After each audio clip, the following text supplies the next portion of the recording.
Chapter 393. Are you pretending not to know me or pretending not to see me? This question was really difficult to answer. Seeing Fang Yan's bewildered expression, Phoenix threw a snowball at Fang Yan and said, "Take this." Pop. The snowball hit Fang Yan's chest and broke into snowflakes. They fell down and became one with the snow again. Phoenix did not have the joy of hitting the target. She just looked at Fang Yan and asked, "Why don't you dodge? Do you want to dodge?" Fang Yan said with a smile. "Didn't you always want to hit me before? I really want to hit you, but I know I can't hit you." Phoenix said with a smile. Her smile looked lonely. "I can't hit you, so I always want to hit you. You don't even want to dodge. This is really, how can this game continue? Have you ever played snowball throwing? The greatest joy of this game was not hitting but dodging. One side desperately chased, the other side desperately dodged. The one who chased was hell-bent and the one who dodged was willing. If the one who chased hit every snowball and the one who dodged stood still, this game must be quite boring, right?" "I'm sorry," Fang Yan said. He could feel Phoenix's emotions. He knew that she was very unhappy. He shouldn't have said sorry, or rather he shouldn't have said sorry. But he didn't know what was going on, but he said it so naturally. It was as if he had really done something wrong to Phoenix. Perhaps such a farewell was really hurtful? "Fang Yan, you've changed." Phoenix's hands were in the pockets of her trench coat. She was clearly not in the mood to continue playing with snowballs. Her figure was tall and graceful. Her slightly curly hair was blown by the cool wind and slapped on her face, giving her a poignant charm. Fang Yan looked into Phoenix's eyes and nodded very seriously. He said, "A lot of things have changed." "Yes. A lot of things have changed and a lot of people have changed," Phoenix said softly. "In the past you took things as they came. Apart from the advancement of your cultivation, you didn't care about anything else." Fang Yan smiled and said, "I still care about some other things, but you don't care about those things." "How do you know I don't care? Have you ever cared?" Phoenix smiled and shook her head. "Mind or not, there's no point in talking about this. I heard what happened last night. That was a beautiful win. This is Fang Yan. This is the Fang Yan I know. This is the Fang Yan who always brings surprises." Fang Yan was silent. He didn't know what to say. Perhaps not saying anything was the most appropriate response. "I never thought such a day would come," Phoenix said with a smile. "The two of us stand facing each other, speechless. Don't you think this scene is very awkward?" "Actually, it's all right," Fang Yan said. He also felt very awkward. He had the urge to quickly end this and run away. "The reason for this situation is because you are more concerned about the feelings of another person." Phoenix was like a caring sister. She explained, "There is nothing to say when you are with your first love because your feelings have changed. You feel a trace of guilt and embarrassment when facing me. No matter how smart you are still a kind person." Fang Yan thought about it seriously and said, "Perhaps you are right. You have always been able to give me the best advice and the most professional analysis from the perspective of a bystander. Can you tell me who that person is? Don't you already know?" "Talking to you is no longer interesting," Phoenix said. She opened her arms and said, "This is the true meaning of farewell, right? Come, let's hug one last time." Fang Yan hesitated. "What? Are you afraid or unwilling?" Phoenix said with some dissatisfaction. "When a girl makes such a request, even if you are 100 times unwilling, you should at least put on a perfunctory act. Do you know that such an expression of yours is very hurtful? Am I so loathsome?" "I am just worried." Fang Yan walked towards Phoenix step by step and said, "The sword in my hand will hurt you." "The sword is not out of its sheath, how can it hurt me?" Phoenix asked. Then she licked her dry lips and said very seriously, "Even if I am hurt by your sword, I will not blame you. I am telling the truth." "I believe you," Fang Yan said. He held the sword with one hand and walked over to hug Phoenix. The warm and fragrant body entered his arms, but Fang Yan did not feel happy or ambiguous. Instead, he felt that his heart was very blocked and his whole body became heavy. The beautiful girl in his arms was his beauty, the youth of his youth. He wanted to see his favorite movie with her. He wanted to walk through every mountain and river with her. He wanted to see every river with her. They were the eyes he saw when he opened his eyes every morning. They were the sweet dreams he had every night. He wanted to dedicate all of his beauty to her. He wanted to protect her for the rest of her life. At that time she was the most important person to him. Now they said goodbye in such an understated way. Goodbye to the girl, goodbye to his first love, goodbye to the good things, goodbye to a lifetime. The two of them hugged each other tightly. They were reluctant to part, but they were also ruthless and determined. Phoenix was not in a good mood either. She said in a low voice, "Then I wish you good luck." "You too," Fong Yen said. After saying goodbye like this, Fong Yen thought that Phoenix would leave his arms. But Phoenix did not. "I have to leave something to remember," Phoenix said. "What?" Click. The sound of a shutter clicking. Only then did Phoenix let go of Fong Yen. Looking at the camera of her and Fong Yen hugging tightly, she said, "I will send it to the lady and tell her that we have said goodbye. I have become your past tense. You see, I am so considerate of you." Phoenix giggled. "Fong Yen, now you know that I am the best to you, right?" "I know." Fong Yen smiled bitterly. "If you delete it, this feeling will be more profound." "I will not delete it." Phoenix refused Fong Yen's proposal. She waved to Fong Yen and said, "Goodbye, Fong Yen." "Goodbye," Fong Yen said. "Happy New Year." "Unhappy New Year." Phoenix smiled. "The new year will not be happy." Phoenix waved her hand at Fong Yen. Placing both her hands into the pockets of her coat, she gracefully walked into the snowstorm. Her figure was quickly swallowed up by the snowstorm, becoming an indistinct dot. "Goodbye." Fong Yen waved and said softly. Whether happy or not, the new year arrived as scheduled. New Year's Eve was getting closer and closer, and there were more and more relatives at home. Fong Hui had 2 sons and 3 daughters. His youngest son, Beihai, died in battle. His eldest son, Fong Yixing, was fond of calligraphy and painting and had no interest in martial arts. After Fong Hui's legs were disabled, there was no successor for Fong family Tai Chi. However, his disciple Mo Qingdi quickly rose to support the Fong family. When Mo Qingdi was at his peak, the Fong family was also at its peak. No one dared to underestimate the enemy in Jianghu. However, Mo Qingdi fell like a comet, and the Fong family was once again in decline. Those few years were a nightmare for Fong Hui, the old man of the Fong family. The grumpy old man suffered one blow after another, but he still maintained a positive and optimistic attitude. Because he still had hope. His grandson Fong Yen was his hope. He placed all his enthusiasm and expectations on Fong Yen. He personally taught Fong Yen martial arts and supervised his stance training. At a young age, Fong Yen was under unimaginable pressure. Fong Yan's erratic personality was born during that period. The pressure was too great and he had no way to vent. He did not dare to vent, so he could only use these unreasonable little methods to express his dissatisfaction. Dissatisfaction with his family, dissatisfaction with his surroundings, dissatisfaction with the unfairness of fate. That was all. This was the biggest protest a young man could express. Fong Yen had 3 aunts. The eldest and second aunts were married in Swallow Dock. The eldest aunts, Fong Yi, married his grandfather's disciple Fong Hao, so their daughter Fong Menjing also had the surname Fong. The second aunt, Fong Yiling, married into the Zhao family of Swallow Dock. When the old man of the Zhao family was young, he had fought with his grandfather Fong Hui several times and lost every battle. The relationship between the two families was not harmonious until now. The youngest aunts had a wild personality. When she was studying at Pearl Institute of Foreign Languages, she fell in love with a classmate. After graduation, she stayed in Pearl Institute. The Fong family was very open-minded. The elders never interfered with their children's marriage. Of course, Fong Yen was an exception. According to the past practice, every year on New Year's Eve, the eldest and second aunts would bring their family to the old house to have New Year's Eve dinner with the old man.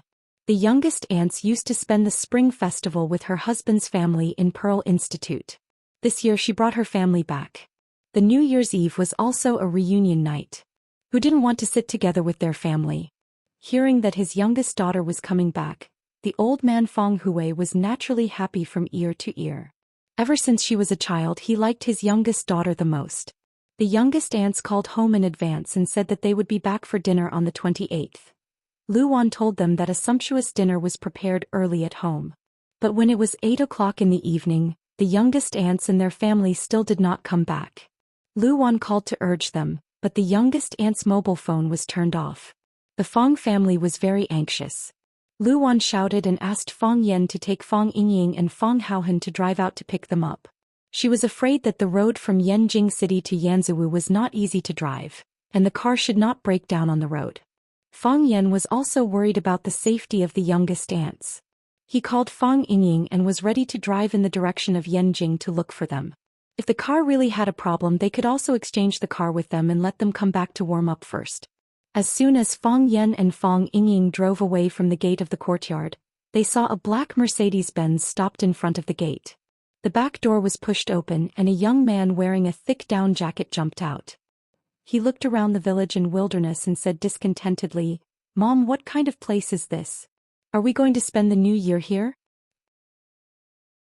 Chapter 394. Zhou Mingli was very unhappy. When he was unhappy, he had to make others unhappy as well. He didn't agree to go back to the countryside for the spring festival. It was dirty, broken, boring, and poor. What was there to go?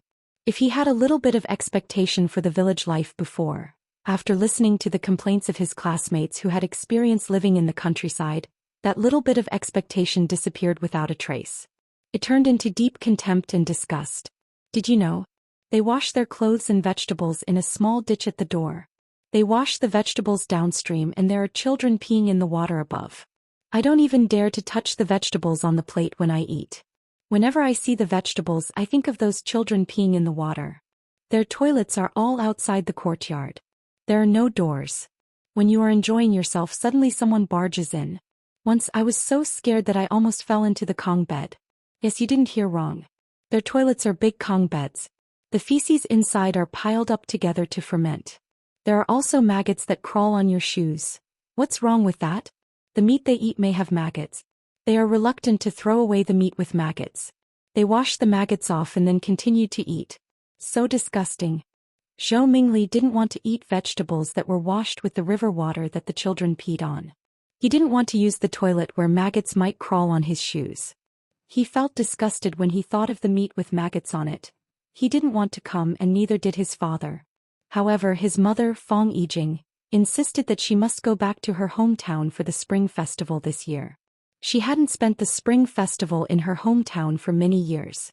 His father couldn't hold on any longer and agreed to his mother's request. It was hard for him to survive alone, so he had to come back. He felt that since his mother's hometown was next to Yanjing City, how poor could it be? However, the bumpy road, the car skidded a few times and almost fell into the ditch. He was filled with fear and disgust for the place he was going to. When he arrived at his destination and saw that he was actually in a primitive village, he felt that the urine-soaked vegetables and maggots in the toilet were waving in front of him. He couldn't suppress the anger in his heart anymore. He didn't dare to vent his anger on his parents, but he dared to say a few undignified words in front of his poor relatives. They could only listen to him sullenly and then apologize to him, saying that the conditions were not good, and that he should forgive them. Wasn't this the style and behavior of a farmer? At least that was what Zhou Mingli thought. It was said that children's words carried no harm, but this brat's words caused the hearts of the smiling relatives to turn cold. A son does not despise his mother for being ugly, and a son does not despise his family for being poor. Swallow Dock could be considered as half of Zhou Mingli's hometown. Being belittled and scolded like this made people feel very uncomfortable. Besides, the people of Swallow Dock were naturally proud. They were suspicious and looked down on everything in the outside world. When the proud people of Swallow's Dock heard Zhou Mingli describe Swallow's Dock as a place where even birds don't shit, some people's faces turned ugly. Lu Wan and First Aunt Fang Yisan stood at the front of the crowd to welcome them. Hearing Zhou Mingli's words, they could not help but stop. When the two of them stopped, the others naturally stopped as well. When the atmosphere was awkward, Fang Yijing walked out from the other side of the car and shouted, "Zhou Mingli, what are you talking about? This was Swallow Dock. Mother's home. I was born and raised here. I think it's pretty good. What are you dissatisfied with?" Zhou Mingli twitched his mouth. Obviously, he did not agree with his mother's point of view. He just did not want to argue with her. The door of the front passenger seat was pushed open. Fang Yijing's husband, Zhou Fan, opened the door and got off. He glanced at his son and said to his wife, "Forget it. The kid was just joking. Don't take it to heart. Zhou Mingli is also a boy. You should save him some face in front of others." Zhou Fan also felt that it was a trivial matter. Moreover, his son was right. Swallow's Dock was a place where even birds don't shit. It was his third or fourth time coming here, but he still could not remember the way. Later, when his wife came back, he used the excuse that he was busy with work to refuse. He really did not want to come to this place. Fang Yijing was angry, but she could not argue with her husband and son in front of her brother and sister-in-law. Their views were deeply rooted. She could not change them in a short time. Zhou Fan stood there and looked at everyone arrogantly. He smiled and said, "Sister-in-law, sorry we came back late." Luan had calmed down. She said, "It's okay. It's good that you are back. Everyone is waiting for you to eat." She turned to look at Zhou Mingli and said, "Is this Zhou Mingli? I hugged him when he was born and I went to drink when he was 1 year old. How did he become so big in the blink of an eye?" "Sister-in-law." Fang Yijing walked over and held Lu Wan's hand. She said, "I'm sorry. Everyone must be anxious, right?" After getting off the plane, Zhou Fan said that since he was in Yenjing he wanted to visit the leaders. After all, it would be more respectful to visit them before the new year. "My phone ran out of battery again so I couldn't contact you." "It's okay." Lu Wan smiled and said, "It's good that you are back safely. We were worried that something happened to you on the way, so we were going to ask Fang Yan to drive to find you." Fang Yan parked the car and walked over. He greeted his sister-in-law and said, "Sister-in-law, long time no see." Fang Yan. Sister-in-law hugged Fang Yan and said, "Your mother just said that Zhou Mingli grew fast. Don't you grow faster? You can get married now, right? Do you have a girlfriend? If you do, you must bring her home for the new year. I will help you." Fang Yan was the only child of the Fang family, so he was very loved by his 3 aunts. Fang Yan had a good relationship with his sister-in-law. His sister-in-law hadn't come back for several years and he hadn't seen her for a long time. His heart was full of joy. "Of course," Fang Yan said with a smile. He then greeted Zhou Fan and said, "Uncle, welcome home." "Yes." Zhou Fan nodded and shook hands with Fang Yixing. He said, "Is the meal ready? I have to have a few drinks with my brother today." Zhou Fan took the initiative to talk to Fang Yixing, but Fang Hao and Zhao Qingxin, who were standing next to Fang Yixing, ignored him. Fang Hao was fine. He was a poor child and was adopted as a disciple by old Master Fang. Later he fell in love with his master's eldest daughter, Fang Yisin, and married into the Fang family. Zhao Qingxin was a member of the Zhao family in Swallow Dock. The Zhao family not only had a high status in Neijiang, but they also had many industries outside. They were naturally proud people. He took the initiative to greet them, but Zhou Fan ignored him, so he was naturally unhappy. Fang Yixing pulled Zhou Fan into the yard and said, "It's already ready. We have to have a few drinks today. Fang Hao Qingxin, don't think about being lazy. You have to accompany Zhou Fan today. It's rare for him to come back." Numerology. "Come and see your eldest cousin." Fang Yijing pulled Zhou Numerology in front of Fang Yan and said, "This is the cousin Fang Yan I told you about." Fang Yan reached out his hand. Zhou Numerology curled his lips and said, "You don't have to be so old-fashioned. You even have to shake hands." Fang Yijing slapped Zhou Numerology's head and said, "How can you talk to your cousin like that?" Fang Yan waved his hand and said, "It's okay. I'm doing this because of my condition. In fact, I don't like to shake hands with people easily." Hearing what Fang Yan said, Zhou Numerology had a good impression of Fang Yan. He looked at Fang Yan and asked, "My mom said that everyone in your family knows martial arts. Is that true?" "Yes." Fang Yan nodded. Zhou Numerology pointed at a bluestone brick at the door and said, "Can you break it with one palm?" Fang Yan laughed and said, "More or less." "Really?" Zhou Mingli's eyes widened and he said, "Show me how you do it." Fang Yan refused and said, "Why do you have to break the brick? You've been on the road for a day. Go in and eat something. Are you hungry?" "We've already eaten." Zhou Numerology said impatiently, "We ate at Yenjing Hotel. My dad went to visit his leader for the new year, so we ate at Yenjing Hotel. Can you really break bricks? You're not lying, are you?" Zhou Numerology. Fang Yijing couldn't help but want to lose his temper. This bastard child, why did he say all the things he shouldn't say? She called home in advance and said that she would come back to have dinner with everyone at night. However, when they arrived at Yenjing, her husband wanted to visit his leader. It was better to be early than late. The leader would be busy after the new year, so there was no chance to meet. Visiting before the new year showed respect for the leader, and it could leave a deep impression on the leader. Her husband wanted to climb his career, so as his wife she could only support him. When they arrived at the hotel, her son said that he was hungry again. She said that they would eat after they got home, but her husband made the decision to order a big meal for his son. It was fine if he ate, but he shouted it out in front of everyone. How would the starving relatives at home feel? Fang Yan raised his eyebrows slightly, but he didn't want to argue with his aunt's child. He said, "What's there to lie about this? It's a very common thing. But I don't think it's necessary. This is a brick for the door and we need it to close the door." For the men of Swallow Dock, breaking bricks with one hand was more common than using an axe to chop firewood. It was not something worth showing off. He also didn't want to excitedly perform breaking bricks when the child asked. There must be more important things to do when meeting with family. Plus, he was really hungry after waiting for so long. "I didn't say anything wrong," Zhou Numerology said to his mother, dissatisfied. "You said that everyone in your family is a martial arts master and they don't even dare to break bricks. What kind of swallow village is this? It's a lie, isn't it?" Fang Yan slapped Zhou Numerology's head and said with a smile, "This child is quite mischievous." Plop. Zhou Numerology lost his balance and fell to the ground. Chapter 395. Zhou Mingli was born in a family of officials. His grandfather was an official in the Pearl Bank system, and his father also held an important position in the banking system. Because they dealt with money all day long, their family was naturally not short of money. And because he was the eldest son of the Zhou family, he was very spoiled.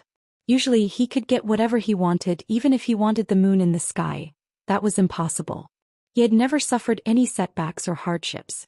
This also developed his arrogant and violent character, and he would lose his temper if he was slightly dissatisfied. Because he didn't want to come to Swallow Dock for the spring festival, his mother forced him to come. He didn't dare to vent his anger on his mother, but he wouldn't be stingy to pour it on the villagers of Swallow Dock. "If you didn't live here, how could we come to such a place where even birds don't shit?" After seeing the luxurious life in Yanjing City, he didn't want to leave. However, his parents insisted on leaving, and he couldn't spend the spring festival alone. The road was blocked by snow and the wind was howling. The driver assigned by his father's leader almost drove the car into the ditch without any guardrail signs on both sides of the road several times. The driver gossiped a few times, which made the Zhou family feel quite disgraced. Having such poor relatives was indeed not something to be proud of. At least Zhou Fan could hide this unhappiness in his heart, but Zhou Mingli didn't care and showed it on his face. After arriving at Swallow Dock, seeing the scattered houses on the snowy plain, he felt like banging his head against the wall.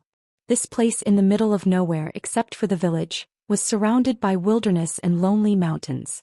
This was the destination where they had to stay for a few days and spend their precious winter vacation time? Zhou Mingli had the urge to turn around and run.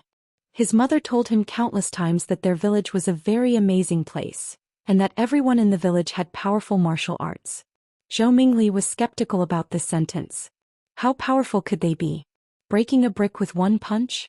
Breaking 2 planks with one kick? However, this was the era of technology. So what if you had martial arts? Before you could rush in front of others, you would be killed by them with one shot. Every clown in the acrobatic troupe had unique skills, but didn't they also have to jump around in the air and rely on other people's tips for a living? Even so, this was still a reason for Zhou Mingli to have a little expectation for this village. Perhaps he could always find something new to boast to his friends when he returned. Therefore, after seeing Fang Yan, he wanted to verify his mother's words and his own thoughts. He pointed at the brick and asked Fang Yan to split it open. Didn't the villagers have a desire to show off in front of the city people? If he asked them to do what they were most proud of, they must be eager to show off, right? He did not expect that his eldest cousin Fang Yan would actually reject him. Not only did Fang Yan not give him face, but it also made him feel that the only highlight of this trip to the countryside had disappeared. There was no splitting brick at all, it was their lies. He became violent again, wishing that he could jump up and give Fang Yan a good beating. Although he didn't make a move, his tone was already impolite. The person he was facing was Fang Yan, and the person he was insulting was Swallow Dock. Fang Yan had just accepted the important task that was entrusted to him by the master, and he had become one with Swallow Dock. Therefore, the tragedy happened naturally. When Zhou Mingli got out of the car, Fang Yan drove his grandpa's classic car to the shed. He didn't hear Zhou Mingli scolding Swallow Dock as, a place where birds don't even shit. However, when Zhou Mingli said that Swallow Fort was a village of lies, he did it right in front of him. How could there be liars in Swallow Dock? How could there be liars in Swallow Dock? With Fang Yan's temper, how could he tolerate such a thing? Thus he slapped him across the face. This was a slap from Fang Yan. How could Zhou Mingli bear it? His knees went soft and he fell to the ground. Because they were standing outside the door to talk, Zhou Mingli insisted on letting Fang Yan smash the brick on the door. When Fang Yan slapped him on the head, Zhou Mingli was unlucky and fell on the door sill. Half of his body was pressed on the raised doorway. If it wasn't for his thick down jacket, his ribs would have been crushed. Mingli. Fang Yijing saw his son suddenly fall on the ground and quickly ran over to help him up. Zhou Fan and Fang Yixing had already entered the courtyard. When they heard their sons scream, they quickly turned around and saw Zhou Mingli lying on the ground, unable to move. Fang Yan moved even faster. Before Fang Yijing and Zhou Fan came over, he had already pulled Zhou Mingli up from the ground. He patted the snow and dust off his body and asked, "Mingli, are you okay? Are you hurt? The road in the village is slippery." Fang Yijing and Zhou Fan finally reached their son's side. Fang Yijing held his son and asked, "Mingli, how do you feel? Do you feel uncomfortable anywhere?" Zhou Fan stared at the doorway in front of him and asked, "You have to watch where you're going. How did you fall?"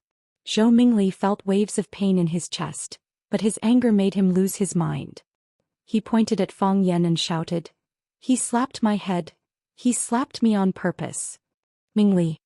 Fang Yijing shouted. "Don't talk nonsense." "I'm not talking nonsense. It's all his fault." Zhou Mingli was unforgiving. His voice was as sharp as a knife as he said, "I told him to split the brick, but he didn't know how to do it. He slapped my head. He did it on purpose. He hit me on purpose." Zhou Fan looked at Fang Yan and asked, "Fang Yan this?" Fang Yan smiled bitterly and said, "I did slap Mingli's head. But it was a touch, a light touch. He asked me to split the brick, but I didn't agree.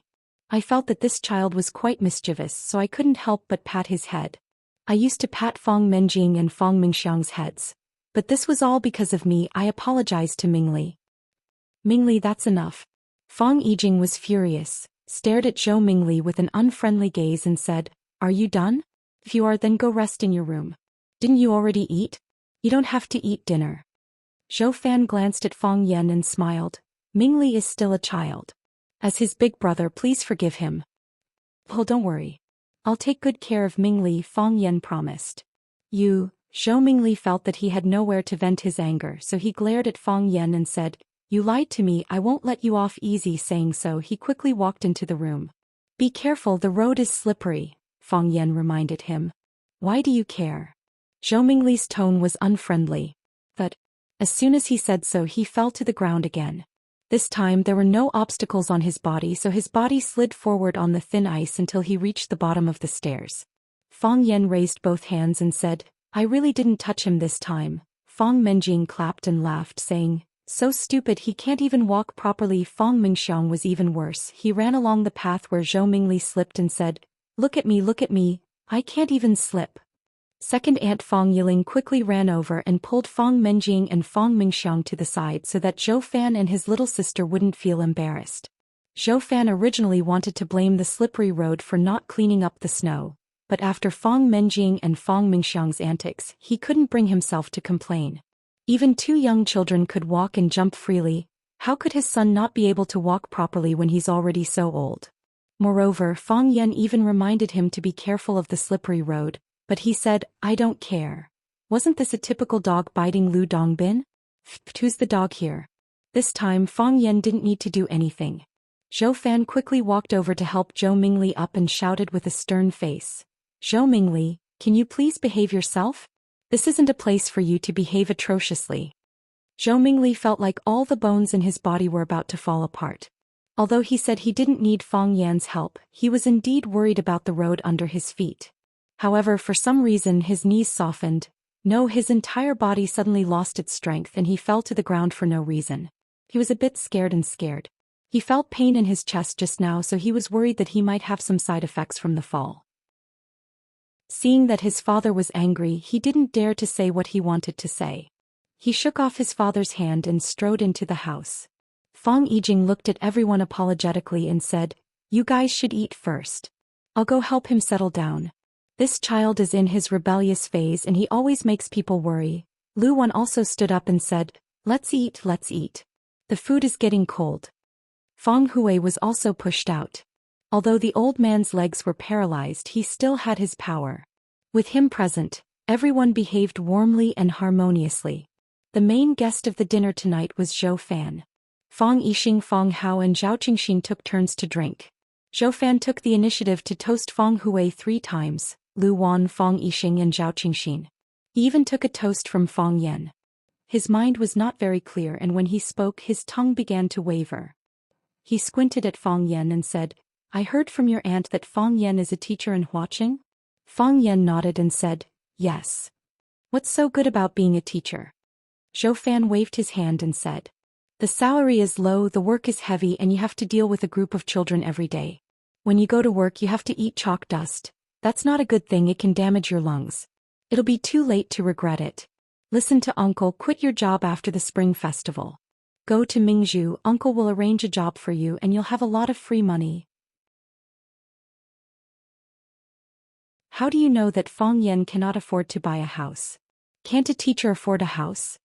Fong Hao retorted. Fong Yan was worried that the 3 of them would quarrel at the table, so he quickly stepped forward to smooth things over. He raised his cup with a smile and said, "Little uncle's words are very reasonable and you are also thinking of me. Come, let me toast to you 3 uncles." Yan Yang and said, "Fan, Yan Fong Fan I Fong Yan Fong, I Yan Fan I Yan Fong. If you were someone else I wouldn't have to say this. Think about what I said. Our bank will invest over 100 million yuan in Mingzhu to set up a financial service company.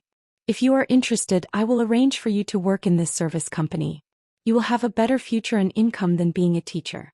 After a few years I can get you a house in Mingzhu." "Thank you, uncle. I will think about it carefully." Fong Yan nodded with a smile. Zhou Fan was satisfied. He looked at Fong Hao and Zhao Qingxin and said, "You can't always stay in this village. This village. How good can it be?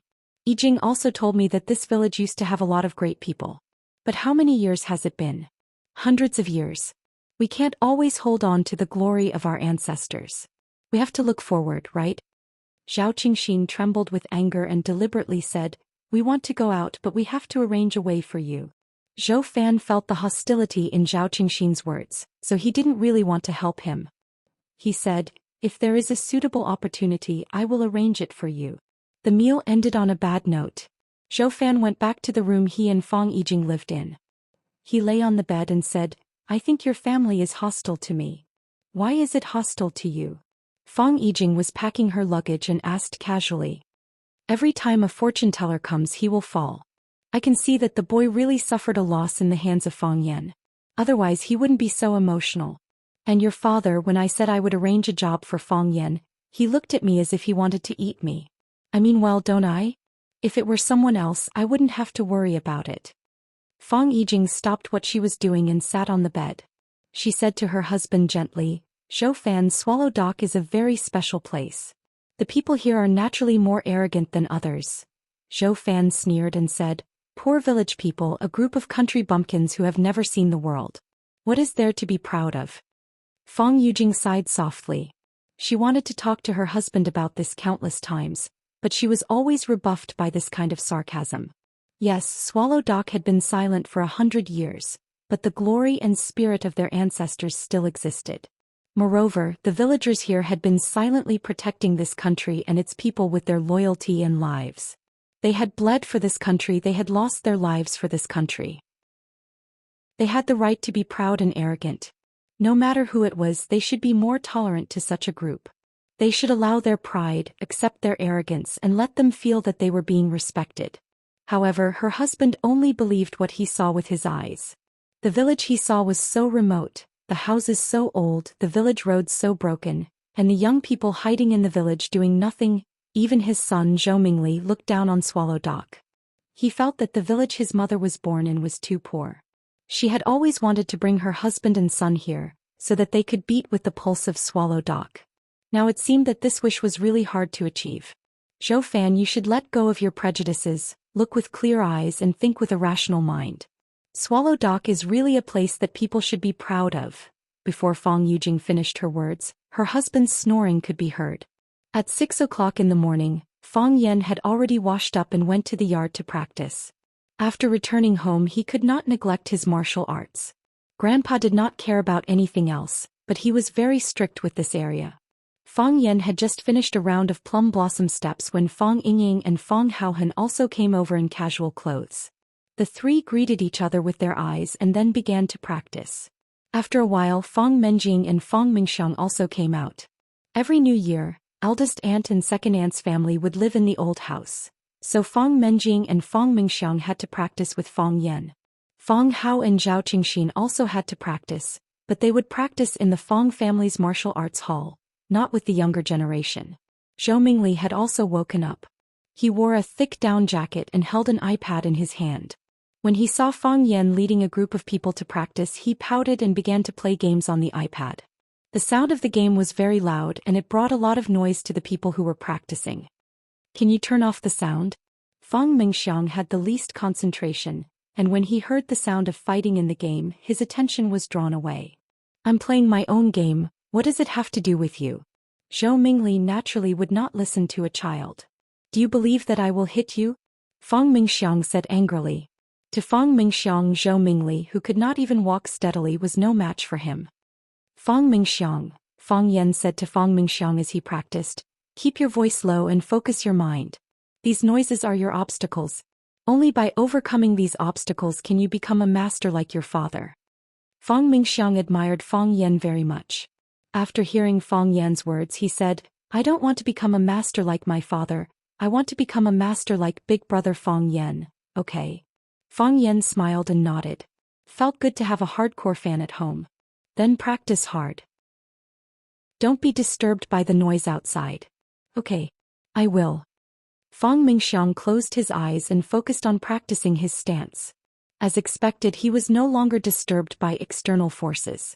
Zhou Mingli sneered and said, you can only fool children. Zhou Fan had drunk too much last night, so he got up late today. After washing up, he did not want to stay with the Fong family, so he got up and took a walk in the village. When he walked to the entrance of the village, he saw a row of cars driving toward the village. There were cars coming to such a remote and run-down village? When he saw the license plate number, his heart could not help but beat faster, and his face was full of disbelief. He rubbed his eyes and looked again. The cars were right and the license plate number was right. One of the cars' license plate number was the car of his leader's leader. He had seen the leader from afar when he went to Yanjing Hotel to pay a New Year's visit to his immediate superior. Why did he come to this poor and run-down village? Could it be that the leader also came from this village? Thinking of this possibility, Zhou Fan's heart pounded fiercely. Here's my chance. Zhou Fan ran to the village behind the motorcade. He met an old man who was collecting dung. He pointed to the cars and asked, Uncle, which cars belong to which family? Which family? The old man looked up and said, to the Yi family. The third son of the Yi family is back. Chapter 397. The 29th of the 12th month, also known as Little New Year's Eve. Every family held a banquet, people came and went to visit other people. And burning incense outdoors was called heavenly incense. Usually took 3 days. When Fong Yen sat in the living room chatting with his mother and aunt, Yi Fengxing came to find Fong Yen, saying that his third uncle was back and asked him to go to his house for lunch. Fong Yen glanced at his mother Lu Wan. Lu Wan smiled and said, Fengxing came to invite you, just go. Anyway, your aunt won't be leaving for a while. We'll talk when you come back tonight. Fong Yen nodded and said, I'll be there soon. Yi Fengxing saw that Fong Yen had a guest, so he didn't stay any longer and said, I'll wait for you at home. Go there early, third uncle said he wants you to help pour wine at noon. There's a guest at home? Third uncle's guest. Yi Fengxing said. Yi Daoling used to be in charge of the research of Hua Xia's economic system, so he naturally had to be surrounded by many big shots in the financial system. Now that he was promoted and held an important position, there would naturally be more people crowding around him. Tomorrow was New Year's Eve. No matter how busy Yi Daoling was, he would come back to have a reunion dinner with the Yi family's ancestor. It was reasonable that his subordinates received the news and came to visit Yi Daoling in advance. However, why did he ask him, a junior of the Fong family, to go there? If it was just pouring wine, Yi Fengxing could do it well. Although his image was worse than him, he was still a descendant of the Yi family, wasn't he? Yi Fengxing left, but Zhou Fan came back. He looked serious and seemed to have something on his mind. He made an excuse to ask his wife to help find a tie and pulled Fong Yijing to the room.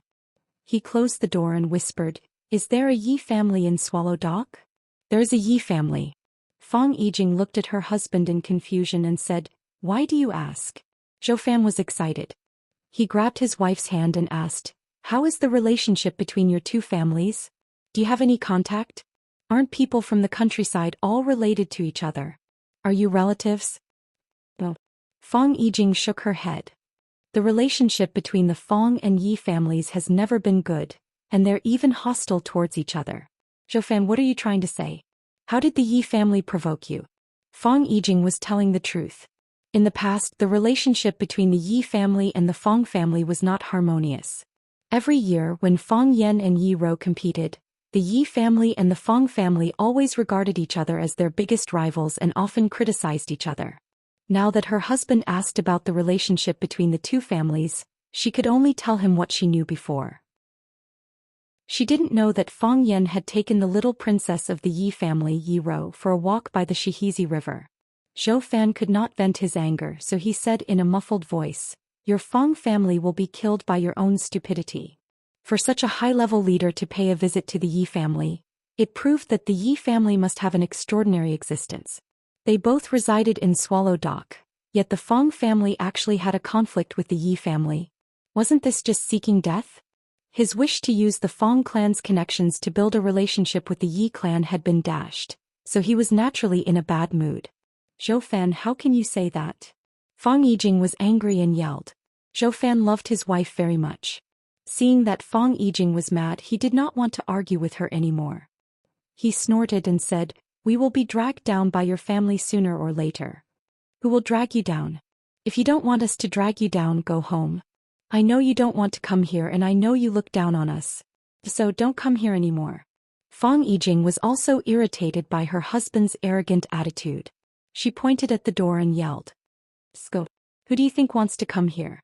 Zhou Fan could not suppress his anger anymore and yelled. Hearing the argument in the room, Lu Wan, Fong Yisan, Fong Yiling, and the others who were chatting outside all came in. Lu Wan was the mistress of the family. She asked, "Yijing, Zhou Fan, what happened? Why are you arguing?" Fong Yijing did not want to say bad things about her husband in front of her sister-in-law. It would only embarrass her even more. Zhou Fan hated the Fong family, so he did not want to answer Lu Wan's question either. "It's the Spring Festival. What can't we talk about?" Fong Yisan was the eldest sister. She walked over and held her younger sister's hand. She said, "If each of you give way, the conflict will be solved. You finally come back for the Spring Festival. Why are you quarreling? We are a family after all. Don't be a joke to outsiders, right?" Fong Yijing felt bitter, but she could not say anything. Zhou Fan felt very upset, so he went to the yard to smoke. Fong Yan stood next to the plum tree in the yard and heard the argument between Fong Yisan and Zhou Fan clearly. Seeing Zhou Fan coming out, Fong Yan said with a smile, "Uncle, do you really want the Fong family and the Yi family to be on good terms?" Zhou Fan's face froze. He lit the cigarette in his hand and took a puff. He said with a straight face, "Isn't it reasonable for neighbors to be on good terms?" "It is." Fong Yan nodded and said, "So, through my efforts, the Fong family and the Yi family are now as close as a family." "Really?" Zhou Fan was overjoyed. If what Fong Yan said was true, then wouldn't it be reasonable for him to visit the Yi family? If he could have a chance to have a meal with that leader, no, just a casual chat to let him have a deeper understanding of himself, then it would also have a profound promotion and push for his future, wouldn't it? Seeing Zhou Fan's happy expression, Fong Yan reached out and touched the thick and cold branches of the plum tree. He said, "What's that saying again? A close neighbor is better than a distant relative." I didn't have a clear understanding of this saying before. A distant relative is still a relative. How can a neighbor be better than a relative? Now I realized that what he said made sense. Some relatives really don't treat their own family members as human beings. Zhou Fan's eyes were slightly cold, but he forcibly suppressed the hostility in his heart. He said with a smile, I chatted with your aunt for a bit. Don't take it to heart. Who hasn't quarreled in a family? Relatives are relatives after all. If I didn't treat you as relatives, would I have taken the initiative to suggest finding a job for you last night? Do you know how many people come to me for help with their work problems every day? Yes. That's why I have to thank you for your kindness, uncle. Fang Yan nodded and said. But I have to be honest. After a night of careful consideration, I still decided to go to Huaqing to be a teacher. Because this is a job I like and also a job that can give me more insight into life. After becoming a teacher, Fang Yan understood the importance of responsibility. After becoming a teacher, Fang Yan understood the importance of morality and rules. It was only after Fang Yan became a teacher that he realized the preciousness of writing Gaul. Civil officials were not greedy for money, and military generals did not hesitate to die. They would definitely be able to win the respect of all the countries in the world. Even a mere scholar, as long as he had a writing Gaul to protect himself, he would be able to break through the dragon's pool and tiger's den. It was also during his time as a teacher in Huaqing that Fang Yan glimpsed the spirit of writing Gaul from his grandfather, Lu Gong. That was why his Tai Chi heart, which had been silent for a long time, trembled and began to spin again. He disregarded life and death and took the risk to accept the challenge from the Thousand Leaves army, which led to another breakthrough in his Tai Chi heart. Wasn't it because his heart was cleansed and his soul was sublimated? According to Fang Yan's personality in the past, he would definitely turn around and run when he met a top expert like the Thousand Leaves army. Then he would crawl into the Yi family and never come out again. Fang Yan was grateful for his trip to Huaqing, for Rosefinch High, and for everyone he met on this trip. Of course, Jiang Junling was an exception. It was because of them that his life was so exciting and fulfilling. The Fang family also understood the significance of Rosefinch High to Fang Yan, so no one asked Fang Yan to leave. Even Fang Hui felt that his grandson had gained a lot from this trip. If he could break through the realm again, it would be a great thing for the Fang family. This was also the reason why everyone had a strange expression when Zhou Fan proposed to help Fang Yan find a job last night. Zhou Fan was like a poor millionaire. No matter how hard he tried to show off his wealth, the millionaires in the audience wouldn't give him warm applause. For the men of Swallow Dock, improving their martial arts was the most important thing. Since this is your choice, I will express my understanding and respect. Zhou Fan said with a smile. He didn't care where Fang Yan was going to work or if he had a job. You said that the Fang family and the Yi family are as close as a family? But just now your aunt said the two families didn't get along very well? Yi Daoling, does uncle know this person? Fang Yan asked with a smile. Zhou Fan's pupils shrank and his breathing became rapid. Yi Daoling, if he was still unfamiliar with him before, then with his latest transfer order being released through various media, it had attracted the attention of the entire country. It was an extremely rare opportunity to get in touch with a leader like Yi Daoling. He tried hard to control his excitement and said, Yi Daoling is also from Swallow Dock? Yes. Fang Yan nodded with a smile. Just now, his nephew came to me and said that third uncle Yi asked me to go to their house for lunch. It is said that some guests came to their house and I have to go pour some wine. Why should I go pour wine for them? I really don't want to go. Zhou Fan opened his mouth. After a long time he said softly, how about I go with you? I have accumulated some experience in pouring wine. That won't do. Fang Yan refused. They didn't invite you. I don't want to invite you either. If I rashly bring you in and make the master unhappy, what about our Fang family? Chapter 398. What will happen to the Fang family if you drag us down? At first glance, this sentence sounded somewhat familiar. He thought about it and remembered that it was something he said when he was arguing with his wife, Fang Yijing. Of course, what he said was, we will be dragged down by your family sooner or later. He said it as if it was a matter of course, but it was filled with anger and resentment. Why did it sound so ear-piercing, like he was mocking him? Zhou Fan understood that Fang Yan was taking revenge. He had heard what she had said just now and then returned the favor. It had to be said that the feeling of stabbing oneself to death with one's own poison sword was really unbearable. Zhou Fan's face turned livid. He stared at Fang Yan with anger in his eyes and said, Fang Yan, what are you talking about? No matter what, I'm still your uncle, your elder. How can you be so disrespectful to your elders? Didn't you say that the villagers of Swallow Dock are very particular about etiquette? Is this what you call etiquette? Fang Yan laughed and said, Uncle, are you angry? Zhou Fan felt like he was stabbed in the chest again. No, it was one slash after another. There was no pause at all. Although it was a simple question, why did it sound so infuriating? It's right to be angry, Fang Yan said with a smile. Because when I heard what you said, I was angry too. Uncle, actually, our Swallow Dock is really a reasonable place. Not only do we respect etiquette, but we also respect reason. If others respect us, we will respect them tenfold.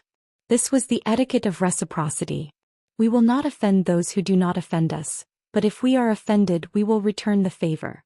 This is the principle of distinguishing kindness and hatred. You don't talk etiquette to us and you don't reason with us. Swallow Dock naturally won't show etiquette or reason with you. So you have a reason to humiliate your elder in this way? Zhou Fan sneered. He had not been humiliated like this for many years. Fang Yan's behavior was equivalent to openly offending him. How is it humiliating? This is the principle that if someone offends me, I will return the favor. This is the first iron rule of our Swallow Dock that has existed for 1,000 years. I know, I always thought that you looked down on the Fang clan. Your Zhou family is considered the #1 figure in Mingzhu's banking system. What does our Fang family have?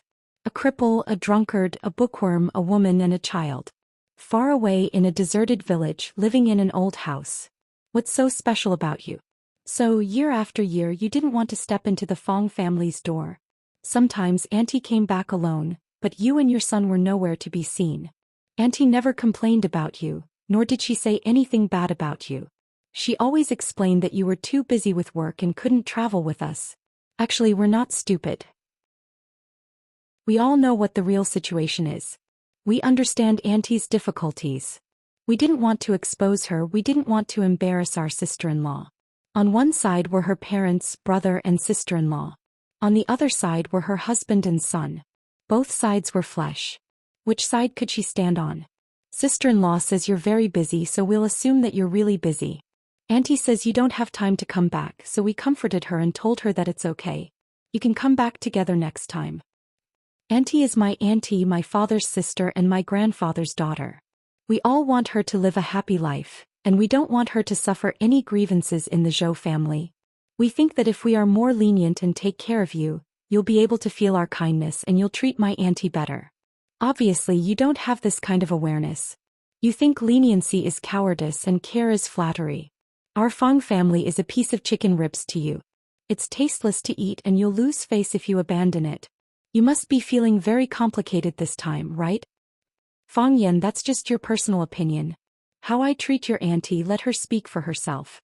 Zhou Fan defended himself. Fang Yan nodded in agreement with Zhou Fan's words. He said, I don't deny that. To be honest, you're really good to auntie. If you weren't good to auntie, our Fang family would have gone to your door to ask for an explanation. Grandfather has entrusted his daughter, whom he has raised for more than 20 years, to you. What right do you have to treat her badly? You've always been worried that our Fang family will drag you down, and you think coming to our Fang family is a waste of time. From the moment your car stopped in front of our Fang family's courtyard, you've been full of hostility, or rather anger. Because of our existence you had to come with auntie. Uncle, we used to think for auntie's sake and we thought that everything was fine. But time and time again you've belittled and insulted us. As a member of the Fang family, I have to stand up and say something. You're an idiot. Fang Yan pointed at his own legs and said, can't you see such a thick thigh? And you're always thinking about hugging someone else's thigh. If you're not an idiot, then what are you? I've heard that officials have bright eyes, but are your eyes covered with sh*t? Zhou Fan was amused by Fang Yan's words. He pointed at Fang Yan and said, Fang Yan, I don't understand. What are you so proud of? Just because your Fang family has a good relationship with the Yi family, just because the Yi family asked you to help pour wine. Do you think that's what you're relying on? Is this what you're proud of? If that's all, then it's too embarrassing, isn't it? Fang Yan lowered his voice and said mysteriously, I'm very rich, I'm not lying to you. Fang Yan waved his hand at Zhou Fan and said, I'll call you uncle and you can't let me down. Goodbye, uncle. Fang Yan waved his hand and left with the wind and snow. Zhou Fan stood where he was, his face as pale as the snow on his feet.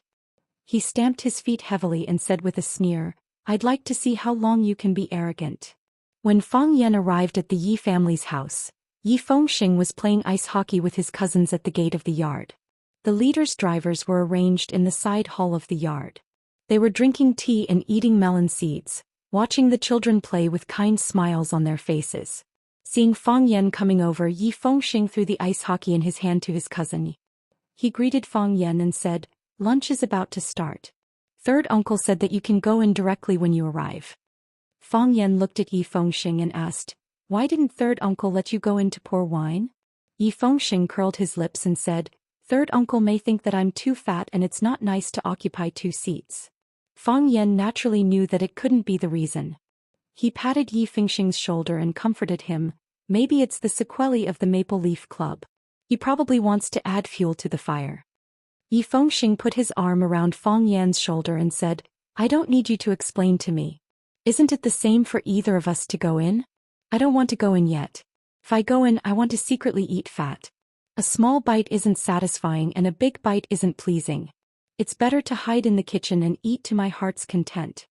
Fang Yan patted his brother's shoulder and walked towards the Yi family's living room. The Yi family had 2 living rooms. One was used to entertain guests. It was spacious, luxurious, and extraordinary.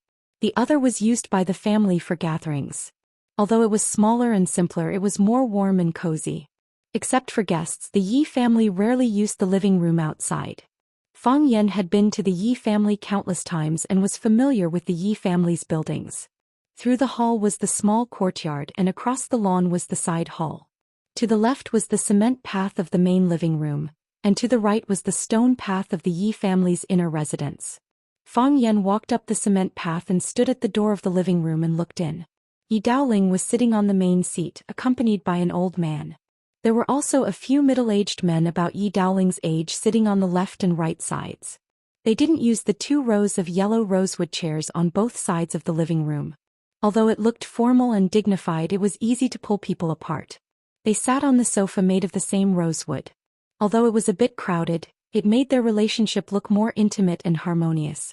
As a brilliant politician, it was impossible for Yi Daoling not to understand these details. Seeing Fang Yan appear at the door of the living room, Yi Daoling waved to Fang Yan and said, "Come over, we're waiting for you." Fang Yan walked in front of Yi Daoling and took the initiative to fill the cups in front of everyone.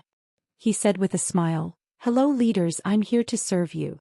Yi Daoling pointed at Fang Yan and said to his colleagues, "This is the Fang Yan I mentioned to you just now.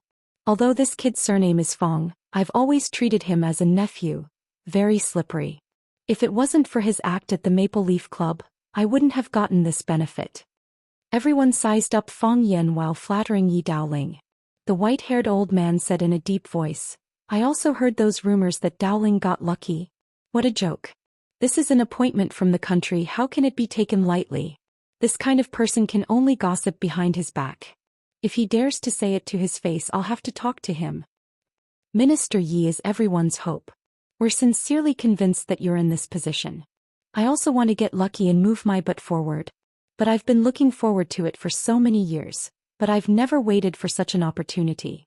Yi Daoling smiled calmly and looked at Fang Yan and said, "Everyone here is your elder. You have to toast them a few more times in a while. Coming to Swallow Dock as a guest, it's fine if we don't treat them well in other aspects, but we can't not drink good wine.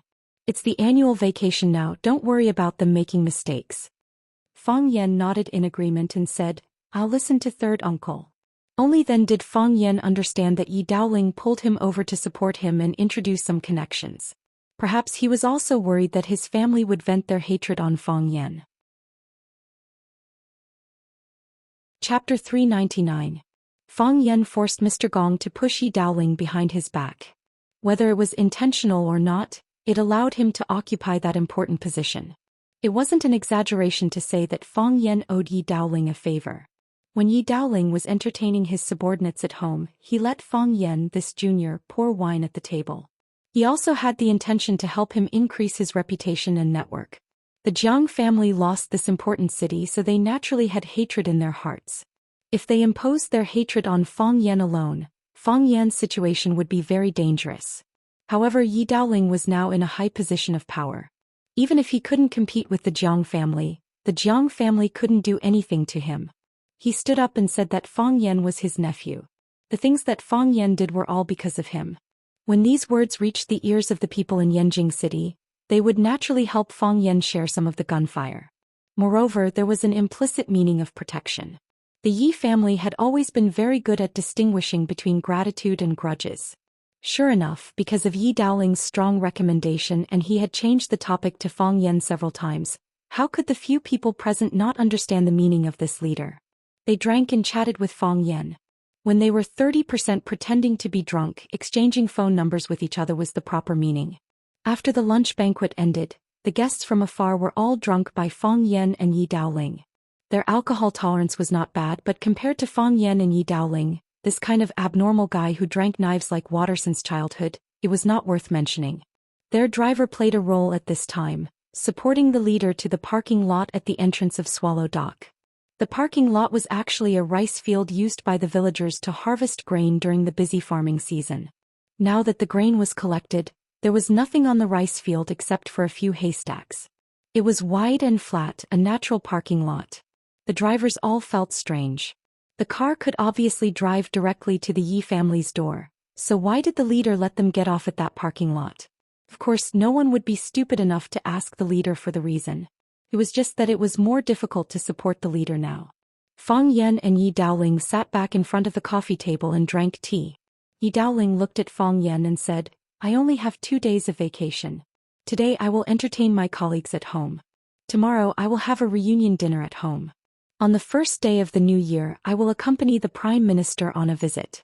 This might be the last time we meet before the new year. We might not have the chance to meet again after the new year. When are you going to Huaqing?" "Probably on the 7th or 8th, Fang Yan said. "I have to make some preparations before the students start school.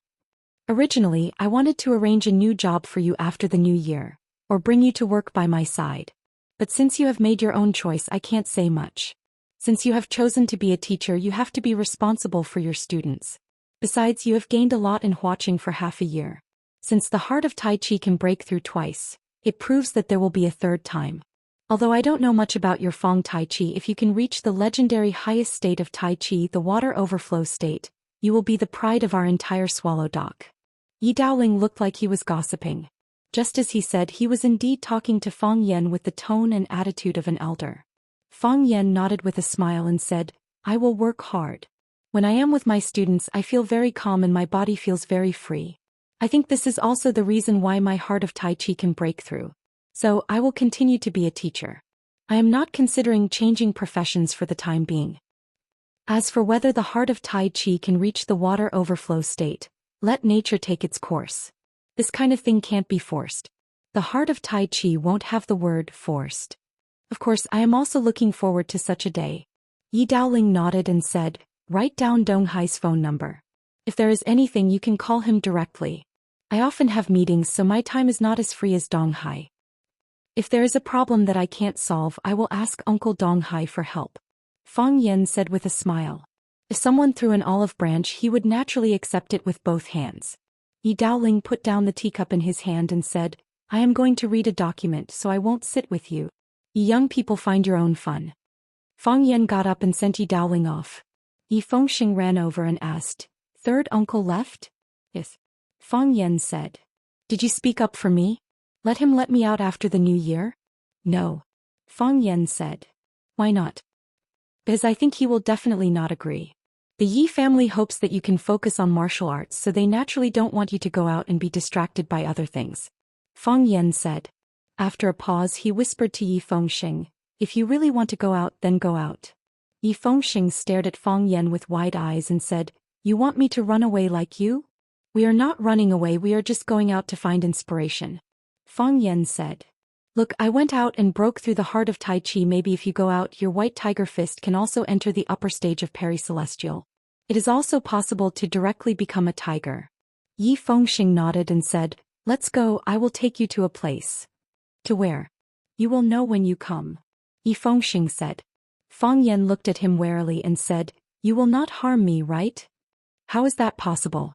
You are my brother." "I will harm anyone but you," Yi Fengxing said angrily. Thus, Fang Yan was hugged by Yi Fengxing's fat arm and walked towards the backyard of the Yi family. When they reached the entrance of the bamboo garden, Yi Fengxing suddenly held his stomach and said, "My stomach is not feeling well, I need to go to the toilet. You go to the bamboo pavilion, my sister wants to talk to you." Before Fang Yan could object, Yi Fengxing had already turned around and ran away. "Do you think I am an idiot?" Fang Yan sneered. "Why would Yi Ro talk to me? Must be a trap." Fang Yan didn't go to the bamboo pavilion, he turned around and left. Fang Yan had just gotten home and was about to rest when his phone rang in his pocket. It was a message from Yi Fengxing. "How dare you stand my sister up?" Fang Yan jumped out of his bed in shock. "Is Yi Ro really looking for me? That bastard Yi Fengxing. Why is he not lying all of a sudden?" Zhou Fan was in a bad mood. He wanted to drive back to Yanjing immediately and buy a ticket to Mingzhu to spend the Spring Festival with his parents and family. But if he left now, he would lose face and his relationship with his wife would worsen. He hated Fang Yan and the Fang family to the core. Since he didn't want to stay with the Fang family, he wandered around the village by himself. He had to admit that the winter in the north was really charming.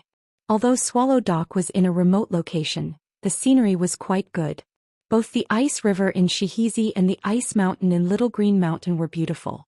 Zhou Fan walked along the shore of Shihizi and planned to go to the foot of Little Green Mountain to have a closer look. He walked farther and farther and his figure became more and more faint. Whoosh! He heard the sound of snow being stepped on behind him. He turned around but there was no one behind him. When he turned around, he saw a man in a black robe and a hood standing in front of him. "Ah!"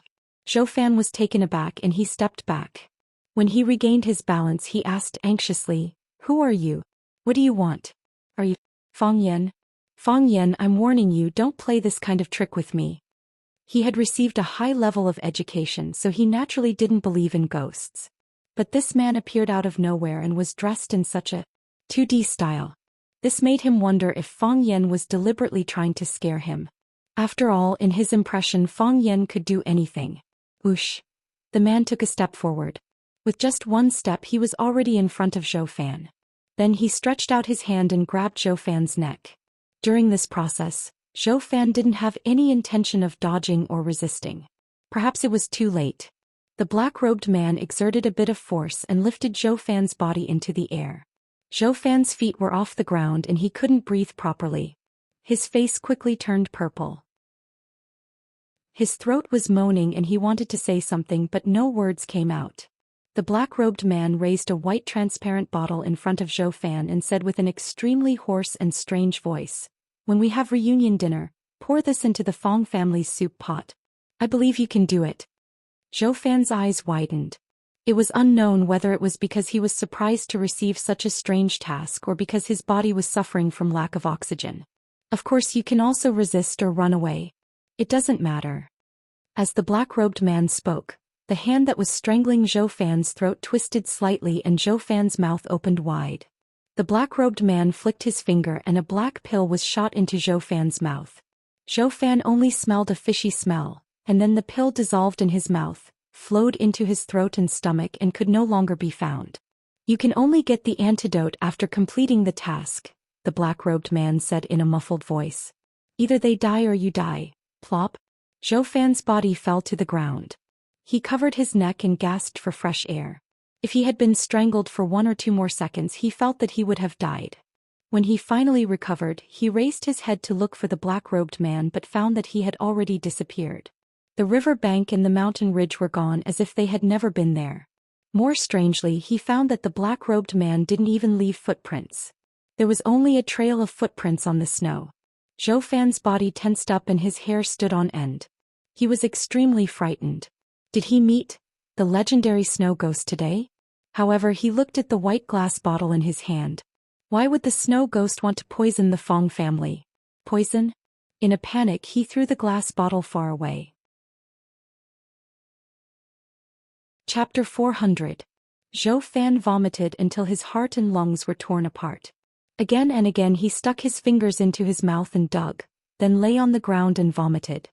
He vomited his lunch, his bile and even his internal organs, but he was still not sure whether he had succeeded or not. He was very sure that the black-robed man put poison in his mouth. If he could not complete the task, he might die from the poison because there was no antidote. However, if he completed the task, then would anyone from the Fong family be alive? He did not want to die, nor did he want the Fong family to die. Yes, he hated the Fong family and he hated Fong Yan, but it was not to the point where he could not live or die. He wanted to spit out the pill and he wanted to pretend that nothing had happened. However, no matter how hard he tried, he knew better than anyone else that he was actually doing useless things. He lay down in the snow, powerlessly, letting the cold wind blow on his cheeks, letting the scattered snow cover his body. He opened his eyes and looked at the vast sky. At this moment, the sky was just like his current mood. He was a little regretful. Why did he come here to see the little green mountain? Wasn't it enough to see it from afar? He began to hate again. He hated Fong Yan, hated the Fong family. If it were not for Fong Yan, if it were not for the Fong family, how could he have encountered such a thing? How could he be forced to take poison? Even his own wife was the same. That hateful woman. Why did she force him and his father to come to this damned place to celebrate the spring festival? He still hoped that this was not true, that the black-robed man was Fong Yan or his friends in disguise, and they were just punishing him for belittling them. This was actually a realistic farce. He lay in the snow for a long time until the phone in his pocket rang. Only then did he come back to his senses. He got up from the snow, took out his phone, glanced at the caller ID, then hung up and turned off the phone. He did not want to talk now. Either they die or you die, the black-robed man threatened him with a hoarse voice. This was really a dilemma. He did not want to die, he could not die, he must live. However, was this the reason for wanting the Fong family to die? He searched around and finally found the transparent glass bottle in the snow. As long as he poured the drop of liquid in the bottle into the soup, he would complete the task and receive the reward of survival. He put the glass bottle into the hidden pocket of his windbreaker, patted off the snow on his body, and walked home as if nothing had happened. When Zhou Fan returned to the Fong family, Fong Yijing was already waiting for him at the entrance of the courtyard. Fong Yijing looked at Zhou Fan and said, "Zhou Fan, let's talk." After saying that, he turned and walked towards the room. Zhou Fan followed behind Fong Yijing. After they entered the room, Fong Yijing closed the door. Fong Yijing looked at her expressionless husband and sighed softly. "Zhou Fan, I know you don't want to come here. I know you don't like my family. Even numerology says that you're not happy here. Tomorrow was Chinese New Year's Eve. It was not appropriate to go back at this time. After the reunion dinner tomorrow night, you can go back first with numerology. I rarely go home, so I'll be staying at home for a while. My dad's health isn't good and I haven't been by his side for many years. This time I have to stay by his side no matter what to do as a filial son." Zhou Fan held his wife's hand and said, "Why wouldn't I want to come? I won't come if I don't want to. It's not that I don't like you, it's just that there's some misunderstanding. I'll stay and have reunion dinner with you. If there's nothing else after Chinese New Year, I'll stay with you for a few days. Your family is my family." "Zhou Fan?" Fong Yijing looked at her husband in shock. How did he change so much in such a short time? He didn't answer her call and even turned off his phone. Wasn't it because he was unhappy with her and her family? Zhou Fan grinned and said, "I figured out a lot of things just now. I do have a problem with my body. I'll talk to them." "Zhou Fan, thank you." Fong Yijing held her husband's hand tightly and said gratefully. They ate dumplings on Chinese New Year's Eve. According to the old rules of Swallow Fort, although dumplings weren't the main dish for reunion dinner, it was an essential reunion dinner. Fish, meat, seafood and wild vegetables were the main dishes. After eating and drinking, they would eat a few steaming dumplings. Oil would be left at the corners of their mouths, and their lips would smell fragrant. That beautiful feeling of happiness could last from the old year to the new year. On the afternoon of Chinese New Year's Eve, Fong Yan didn't go out. He stayed at home with his mother and 3 aunts to make dumplings. His mother, Lu Wan, took out 2 pieces of white jade from her purse. After washing them with clean water, she solemnly put them into the dumpling bag and said, "These are auspicious dumplings. Whoever eats them will be the luckiest person." Fong Menjing's face was full of joy. She said crisply, "I'll definitely eat them." Eldest aunt Fong Yisan took a look at the white jade and joked, "You're really generous." Zhou Mingli was sitting on the sofa playing games. When he saw his aunt put the white jade into the dumpling bag, he said in disgust, "Disgusting. I hope I didn't eat them." Fong Yan raised his eyebrows and was about to get angry. Luan gave him a look to tell him not to cause trouble. Fang Yan didn't want to make his mother angry on Chinese New Year's Eve. He washed the flour on his hands and said to Zhou Mingli, "Mingli, didn't you want to see me split the brick with one hand? Go. I'll show you." Zhou Mingli looked at Fang Yan in confusion and said, "You're not lying, are you?" "How can I lie about this?" Fang Yan asked with a smile. "Are you worried that the brick is fake or that the hand is fake?" Zhou Mingli thought for a while and exited the game. He said, "I'd like to see if you're bluffing." Fang Yijing looked at Zhou Mingli, who followed Fang Yan out. She said worriedly, "Will Mingli be okay?" Luan looked at her and said, "Don't worry. Fang Yan knows what he's doing." Fang Yisan looked at his sister and said, "Yijing, you should also persuade them to come back happily and have a happy New Year's Eve. Isn't that great?" Fang Yijing smiled softly and said, "We talked yesterday. Zhou Fan said he thought through a lot of things. He said there's a misunderstanding and he'll get along well with everyone." Fang Yisan nodded and said, "That's more like it. He's also the son-in-law of the Fang family. Otherwise, how could he have the chance to come to Swallow Dock to eat and drink?" Fang Yijing smiled and didn't answer. People in Swallow Dock were born proud, but people outside thought that Swallow Dock had nothing to be proud of. The contradiction was too big. No matter how hard she tried, she couldn't solve it. Some things couldn't be said too directly. If she told her husband that Swallow Dock was actually Hua Xia's guardian, Zhou Fan would definitely suspect that she had some mental illness. In the era of technology, who would believe that a group of people like that existed? Fang Yan took Zhou Mingli to the bank of Shihizi and picked up an intact blue brick in the corner of the backyard of the Li family. He handed the brick that still had ice on it to Zhou Mingli and said, "You lift this brick, I'll break it." "How do I lift it?" Zhou Mingli didn't care about getting his hands dirty. He grabbed the blue brick and asked. "Raise both hands," Fang Yan said. "Hold one corner with each hand." Zhou Mingli lifted the blue brick above his head according to Fang Yan's instructions and asked, "Like this?" "Like this," Fang Yan said. "Lift it up." Fang Yan told him and started pretending to control his qi. His mouth was tightly shut, and his cheeks were puffed up like a frog that was filled with air. "Open." Fang Yan slapped at the blue brick. Zhou Mingli's body took a few steps back, but the blue brick was intact.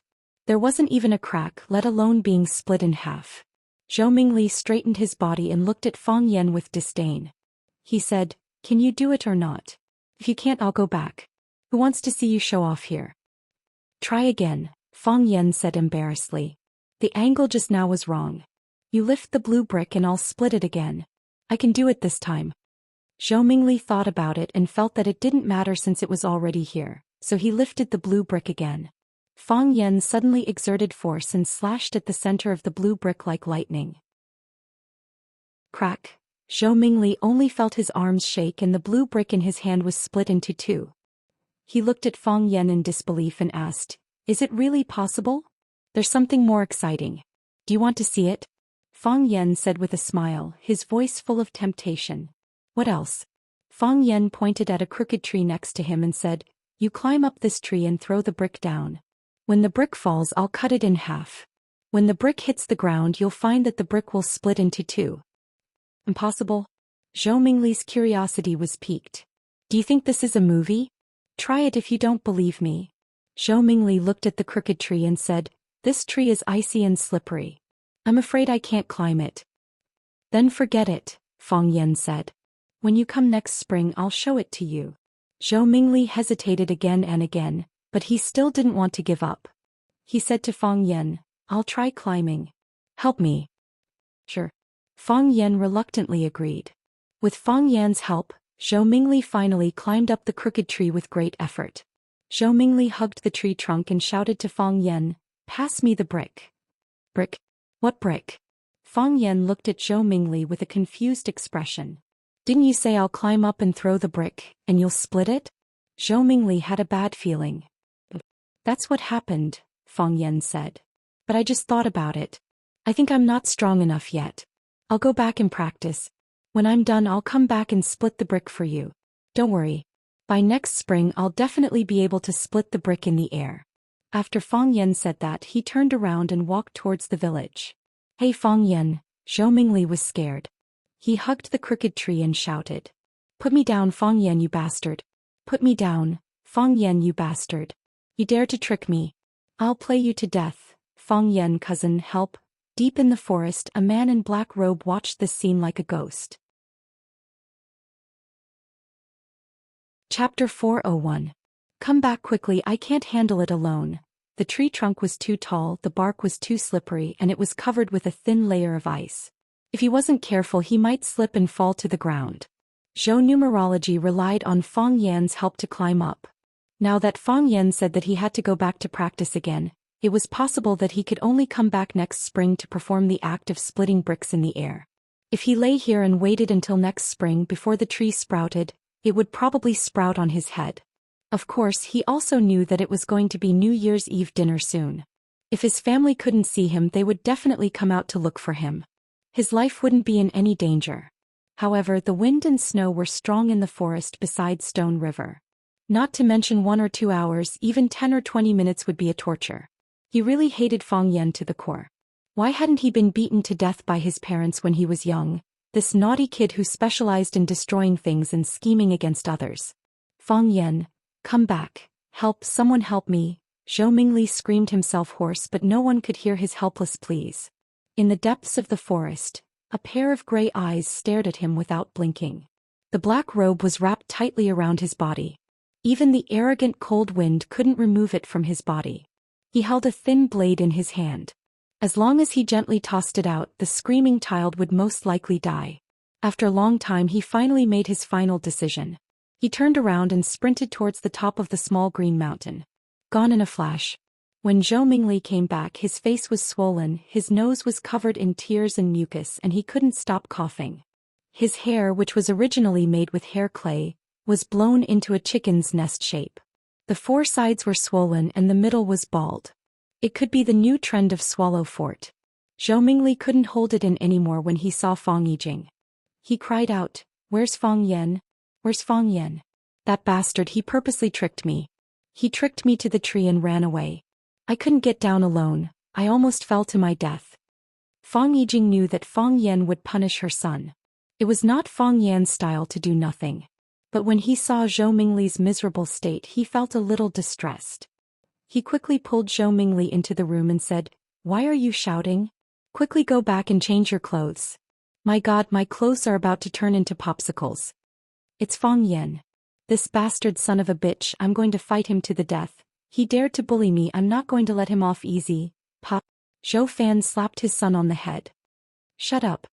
Zhou Fan snapped. "Who told you to talk to your cousin like this? You have no respect for your elders. Is this what we taught you?"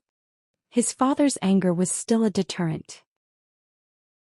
Seeing that Zhou Fan was angry, Zhou Mingli didn't dare to make a scene again. He wiped his tears and said, "So we'll just let it go? I was bullied by him for nothing? Why should he? Because he is your elder brother," Zhou Fan said with a tough attitude.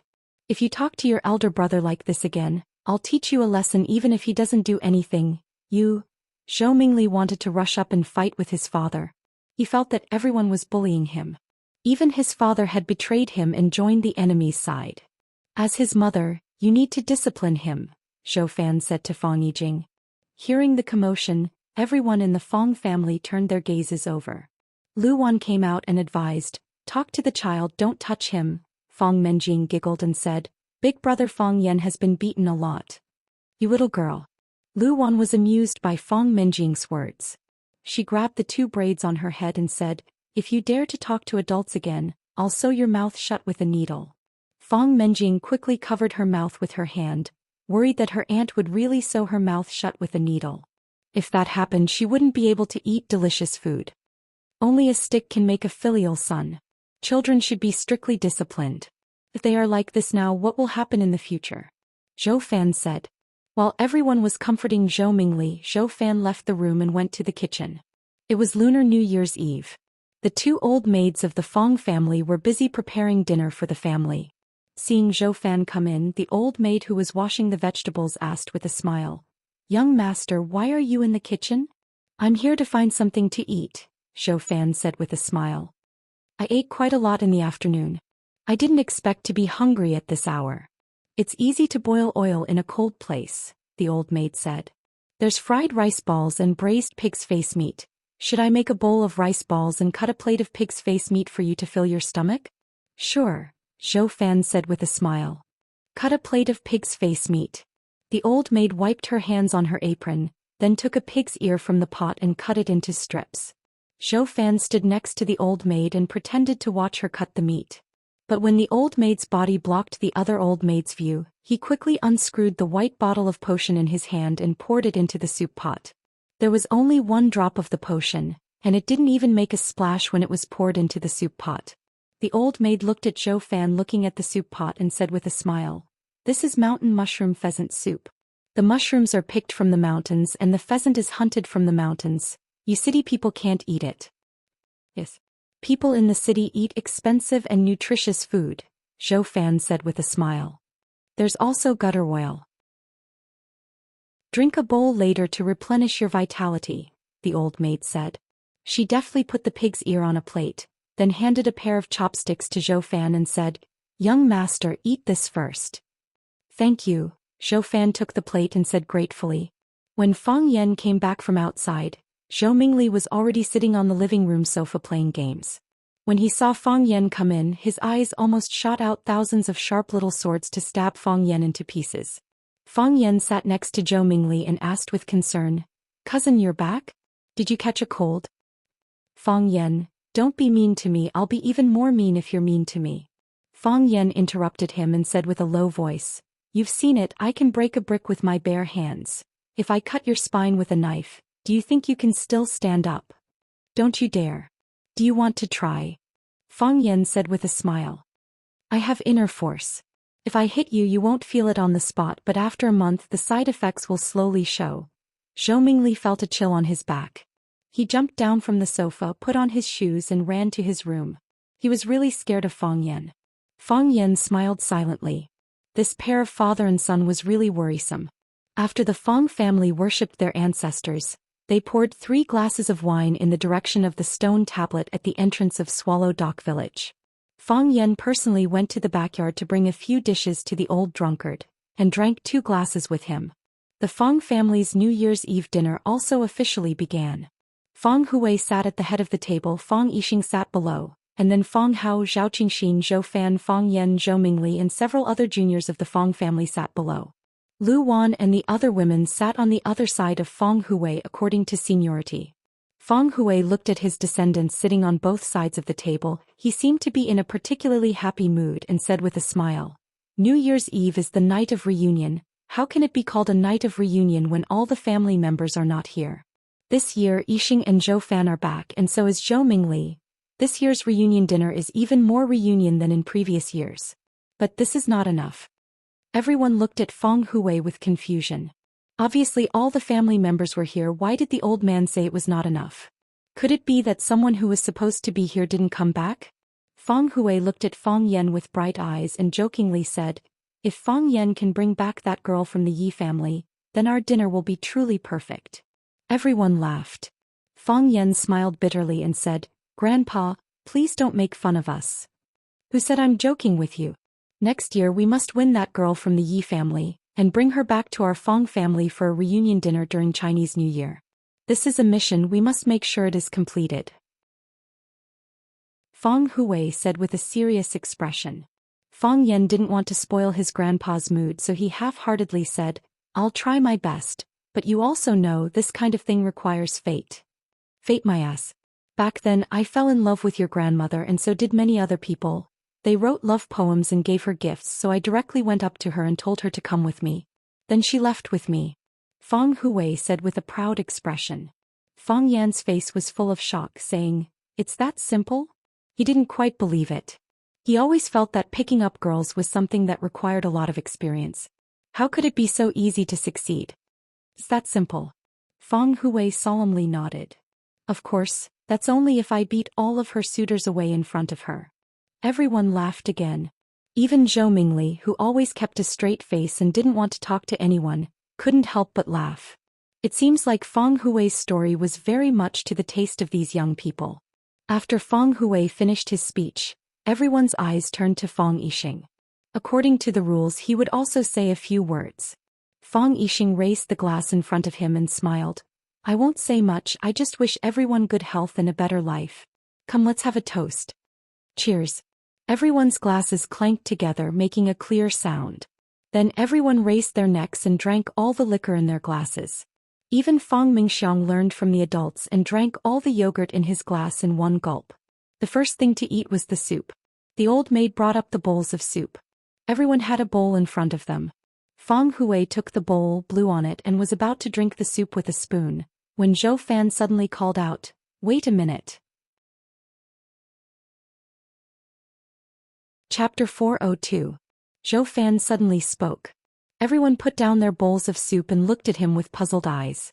On such an occasion, drinking soup while others were talking was indeed a very impolite behavior. The Fong family was very polite.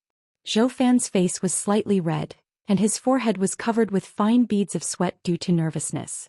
Of course, it could also be because of the smoke from the soup pot in front of him.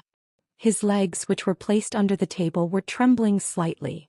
His stomach secreted a large amount of saliva, and then he quietly swallowed it, mouthful by mouthful. He was a little evasive, not daring to look at anyone's eyes. But he soon realized that this kind of evasive behavior was actually a kind of guilty conscience, so he quickly raised his head. Fong Hui looked at Zhou Fan with a smile and said, "Don't be nervous. We're all family, so what can't we say? Children's words carry no harm. In front of me you're all a group of children. Even if you scold an old man like me tonight, I won't get angry with you. At most I'll be taught a lesson by my disciples and be done with it. Do you think I'll become enemies?" Zhou Fan smiled awkwardly, looked at Fong Hui and said, "I have a few words to say. I want to toast you first, Dad." Everyone laughed. Fong Yixing looked at Zhou Fan and said, "I thought it was something serious. If you want to toast, we won't stop you.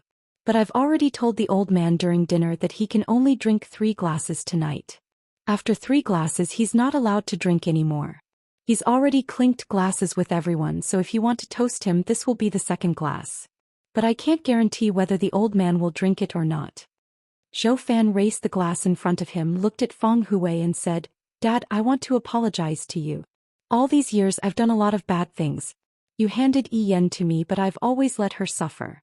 Especially in recent years, because I've made some small achievements at work, I feel that I'm unbeatable and look down on everyone. The last few times Yi Yan came back to see you, I pushed her away with the reason that I'm busy with work. I'm really busy with work. But if I really want to take a leave, I can find time to come. Just think. Do you think our Fong family is too poor and Swallow Dock is too remote?" Fong Hui asked directly. Zhou Fan felt even more ashamed and said, "Yes. I always felt that Swallow Dock was too remote, and the people here always had a straight back and they walked with vigor as if they were more powerful than anyone else. I feel very uncomfortable in my heart." Zhou Fan gulped down the wine in his cup and said, "I know I was wrong. No matter how remote Swallow Dock was, it was still the hometown of Yijing. No matter what, the Fong clan is still my family. I shouldn't have come here with an attitude of showing off and pride. Otherwise, I wouldn't have been hit on the head again and again." Fong Hui touched his big bald head, looked at the juniors present and asked, "Do you think I should drink Zhou Fan's toast?" "We should drink." Fong Menjing and Fong Mingxiang shouted. Children loved to join in on the fun. "You should drink," Fong Yixing said. "Dad, give Zhou Fan a chance." Fong Yijing said with red eyes, "Since he made it clear, it means he's sincerely apologizing." Fong Hui nodded, then tilted his head back and gulped down the wine in his cup. Fong Hui put down the empty cup and said to Zhou Fan, "I've been waiting for this cup of wine for too many years. Dad, I'm sorry." Zhou Fan's eyes were red. "I've let you down." "Indeed," Fong Hui said with a smile. "Now that you're able to say these words and toast me, it proves that Fong Yijing didn't choose the wrong person, and I, Fong Hui, wasn't blind to marry my daughter to you." Zhou Fan poured himself another cup of wine, then looked at Fong Yan and said, "Fong Yan, I want to toast you with this cup of wine." Fong Yan smiled and said, "Regardless of age or seniority, it's not my turn, right?" "Fong Yan, I must toast you with this cup of wine," Zhou Fan said with a firm tone. "There's been some conflict between us, and I know you've always been very dissatisfied with me as your uncle." Fong Yan nodded seriously and said, "Sometimes I've thought about not being your uncle. You know a lot of things in your heart. But for the sake of your aunt and the harmony of the family, You pretend that nothing happened. This time I also came with hostility. I didn't want to come at first, but Yijing insisted. In order to go back to her hometown for the spring festival this year, she insisted with me for more than half a year. Thank you for tolerating me, thank you for accepting me. Fang Yan, let bygones be bygones. I'll toast you with this cup of wine. Zhou Fan's tone was sincere and his eyes were sincere. Moreover, he was Fang Yan's elder. Since an elder took the initiative to apologize to a younger person, Fang Yan couldn't pretend to be cold no matter what. He picked up the cup in front of him and clinked it with Zhou Fan, then said with a smile, "Uncle, you're too serious. I've always had hope in you. I think you can still be saved." Lu Wan scolded, "Fang Yan, how can you talk to your uncle like that?" Fang Yan and Zhou Fan drank up the white wine in their cups at the same time, and Zhou Fan poured himself a third cup of wine. Fang Hui looked at Zhou Fan and said, "If there's anything good, you should say it slowly. If there's any good wine, you should drink it slowly. You said all the good words in one breath and drank all the good wine. Do you still want to talk? Do you still want to drink? Put the cup down and drink some soup to moisten your intestines first." Fang Yijing also persuaded him and said, "Old Zhou, take a rest first. Everyone understands your intention. Why are you in such a hurry?" Zhou Mingli came over to take the wine cup from his father's hand and said, "Dad, who do you want to toast this cup of wine to?" "I'll drink it for you." Zhou Fan pushed Zhou Mingli away and said with red eyes, "This cup of wine I toast everyone, to everyone here. I'll drink it first." After that, Zhou Fan drank up the white wine in the cup, put the cup on the table, picked up the meat soup in front of him and said, "This soup smells so good." The others looked at each other and also picked up the meat soup in front of them and drank it in small mouthfuls. After Zhou Fan's confession of love, the temperature of the soup dropped a little and it tasted just right. Crack, whoosh, whoosh, whoosh, whoosh, whoosh. Zhou Fan ran in the snow in a crooked manner and slipped on the hard ice several times. His body fell into the snow pit and his body was still sliding forward along the smooth ice and snow. Before his body stopped, he had tried hard to get up and run forward again. Every step he took seemed to exhaust all his strength. Running from the Fang clan to here had already exhausted his stamina. His breathing was ragged and his chest felt like it was being crushed by a huge rock. Every time his heart beat, he felt a dull pain. He hadn't exercised for a long time. The night was dark and windy and it was freezing cold. There was no bright moon in the sky, not even a star. Fortunately, there was a layer of snow on the ground which could light the way. Zhou Fan's glasses had fallen off, and the scene in front of him was a blur. He relied on his feelings and memories to run here. This was the place where he met the black-robed man. Come out, come out." Zhou Fan stood in the snow and shouted, "I've completed the mission, I've completed the mission." No one answered. Apart from startling a few forest birds which bounced off a few icicles, the icicles fell to the ground and broke into pieces. No human sounds could be heard. "I've completed the mission, give me the antidote, give me the antidote." Whoosh! A black-robed man appeared behind Zhou Fan. "Are you sure you've completed the mission?" The black-robed man's extremely strange voice sounded. This was the most unpleasant voice Zhou Fan had ever heard. It was like talking with a mouth full of sand, or like the sound made by countless earthworms digging holes in the fertile soil. "Yes, I've completed the mission. I've completed the mission. I poured the poison into the soup and they all drank the soup. Everyone drank a bowl," Zhou Fan shouted with a trembling voice. His upper and lower teeth were chattering violently. It was as if he was afraid of what he had just done, or as if he was naturally afraid of the black-robed man in front of him. "Is that so?" The black-robed man sneered. "Then tell me, what are the symptoms of the people who drank the soup now?" He would not believe anything Zhou Fan said, even if this man's life was in his hands, even if he could crush him to death at any time. It was like crushing a weak ant to death. Zhou Fan calmed down a little and his speech became more logical. He said, "There are no symptoms. I saw them run out with the excuse of going to the toilet after drinking the soup. They have no symptoms. They're all fine, not dead." The black-robed man's voice sounded as if it came from hell. He said, "Of course they won't die. At least they won't die now. Because I gave you the soulless lure. It's a slow-acting poison. It will fuse with the blood, destroy the human body's hematopoietic function, corrode people's spiritual will and slowly turn normal people into waste. Finally, after 3 months they will die as if they have a chronic disease. This was Swallow Fort. How could they casually kill an entire family? However, if it was this kind of silent death, by the time they knew the truth, it would already be 3 months later. At that time, who could find traces of them being poisoned? Time was the best accomplice, and it could cover up the key evidence left by the murderer.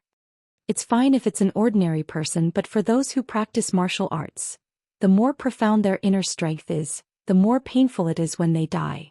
The black-robed man looked at Zhou Fan and said, "Fortunately, the Fong family are all martial arts practitioners." Chapter 403. Without spirit one would lack strength. Without energy there was no divine light. Spirit, chi, and spirit were indispensable to martial artists. The three depended on each other and promoted each other. Zhou Fan didn't know kung fu, nor did he know anything about inner force. However, he could tell from the name that the soulless attraction was obviously meant to attract people's souls. If a person lost his soul, it was equivalent to losing his essence, chi, and spirit. What was the difference between him and a useless person? The worst thing was that this thing fused with the blood and destroyed the human body's hematopoietic function. Without the ability to produce blood, how long could one live? Zhou Fan didn't have time to study this. He stretched out his hand and said, "I'll listen to you. I've completed the task. Give me the antidote, quickly give me the antidote. I feel like I'm going to die, I'm going to die." The pill that the black-robed man fed him was equivalent to a ticking time bomb. It could detonate in his body at any time and take his life away. The threat of death in the next second was too torturous. If he didn't have more important things to do, he would have collapsed a long time ago. He needed the antidote. He needed to get rid of the poison in his body and defuse the bomb. That way he would have a slight sense of security. This was also the biggest motivation for him to persevere. He didn't want to die. After a moment of silence, the black-robed man asked, "Your wife and children, did they drink that bowl of soup?" Zhou Fan's body trembled violently as he looked at the black-robed man in horror. This was a rather sensitive and difficult question to answer. If he said that he drank it, then the black-robed man would be suspicious. What kind of person would kill his own wife and child? Could such a person be trusted? If he said that he didn't drink it, then the black-robed man would be even angrier. If you reminded your wife and child, would you also remind the rest of the Fong family? If his actions of reminding his wife and children alerted the Fong family, then wouldn't this mission fail? You drank it? Or did you not drink it? The black-robed man was very concerned about the answer to this question and asked. "Yes, they drank it." Zhou Fan's teeth chattered as he cried, "I was afraid of alerting them, so I didn't remind them. They also drank that bowl of soup. Give me the antidote to the soup, I want to save them." "Gigi." The black-robed man laughed. His laughter was even more ear-piercing and unpleasant than his voice. "People call us beasts. You are the beast." The black-robed man looked at Zhou Fan and said, "In order to save his life, he can even sacrifice his wife and son. If this isn't a slow-acting poison, the poisoned person will die immediately. Or, if I tell you that there is no antidote for this soulless attraction, would you feel a little guilty?" "Give me the antidote." Zhou Fan was like an enraged mad dog. Death had reduced his fear of the black-robed man. He reached out to the black-robed man and roared, "Give me the antidote. You promised me, as long as I help you complete the mission, you'll give me the antidote." "I did promise you," said the black-robed man. His wide sleeves didn't move at all, but a small red glass bottle flew out from there. Zhou Fan took the vial and asked, "Is this the antidote?" He was a little uncertain. Why did the black-robed man give him the antidote so readily? Or could it be that this was another type of poison that would kill anyone who drank it? "This is the antidote," said the black-robed man. "You can only choose to believe it. Because if you don't drink it, the poison in your body will also kill you." Zhou Fan no longer hesitated. He unscrewed the cap and poured the red potion into his mouth. A strong fishy smell wafted out, causing Zhou Fan to retch in disgust. "Don't vomit," said the black-robed man. "This is raw blood. If you vomit it, you won't be able to cure the poison in your body. The soulless attraction is a slow-acting poison, but the poison in your body will immediately break your meridians and cause you to bleed to death. Every hair on your body can bleed. You must have never seen such a scene, right?" Zhou Fan forcefully swallowed the thing he was about to vomit back. He looked at the black-robed man and said, "Give me the antidote. I want to save my wife and child." "Do you think you still have a chance to save your wife and child?" asked the black-robed man in a deep voice. Zhou Fan staggered back and asked in panic, "What are you doing?" "Of course I'm going to kill you," said the black-robed man. "I promised to give you the antidote, so I'll give you the antidote. However, I didn't say that I wouldn't kill you after giving you the antidote. Stupid animal, you're the only one who knows. How can I let you leave alive?" As soon as he finished speaking, the black-robed man's body disappeared. A gust of wind swept past. Zhou Fan thought he was going to die. His limbs were numb and his whole body had been frozen into ice. Or was he already dead? This gray world was really like hell. But does hell also snow? When he felt that he could still breathe, when he heard his heart beating fiercely, he realized that he was still alive. He didn't understand what was going on. His mind was still stuck on the scene of the black-robed man rushing towards him. His speed was too fast, like a thick fog wrapping around him. What happened after that? "You're not dead," a familiar man's voice sounded behind him. Zhou Fan turned around and looked at Feng Yan's eyes. His body powerlessly fell to the ground and said, "You're finally here. It's better to come at the right time than to come early." Feng Yan's gaze was fixed on the black-robed man's face and he said, "Don't you think so?" "You." The black-robed man looked at Feng Yan, then looked at Zhou Fan who was lying on the ground without the strength to move, and said with a voice full of resentment, "Did you plan to set up an ambush?" Zhou Fan came out to ask for the antidote, and when he was about to kill him, Feng Yan appeared in time to save Zhou Fan. If the appearance of these two people was just a coincidence, the black-robed man wouldn't believe it no matter what. "Don't act like you're angry," Feng Yan said with a sneer. "You sent someone to kill me, so I should be angry. What right do you have to be angry? The reason why your assassination didn't succeed is because your plan was too stupid. Now you can take off your black robe. I'm really curious, what kind of person hates me so much that they want to exterminate my Feng family?" The black-robed man's facial expression was hidden in his hood, and from where Feng Yan stood he could only see a pitch-black hole. Not even the outline of the face could be seen, which made it very difficult for Feng Yan to distinguish.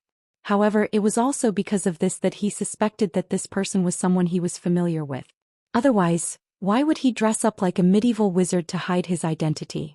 The black-robed man sneered and said, "Since you're so curious, then come and take it off yourself."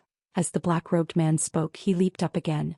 The wide black robe on his body spread out, and it was as if a black wall had appeared in front of Feng Yan out of thin air.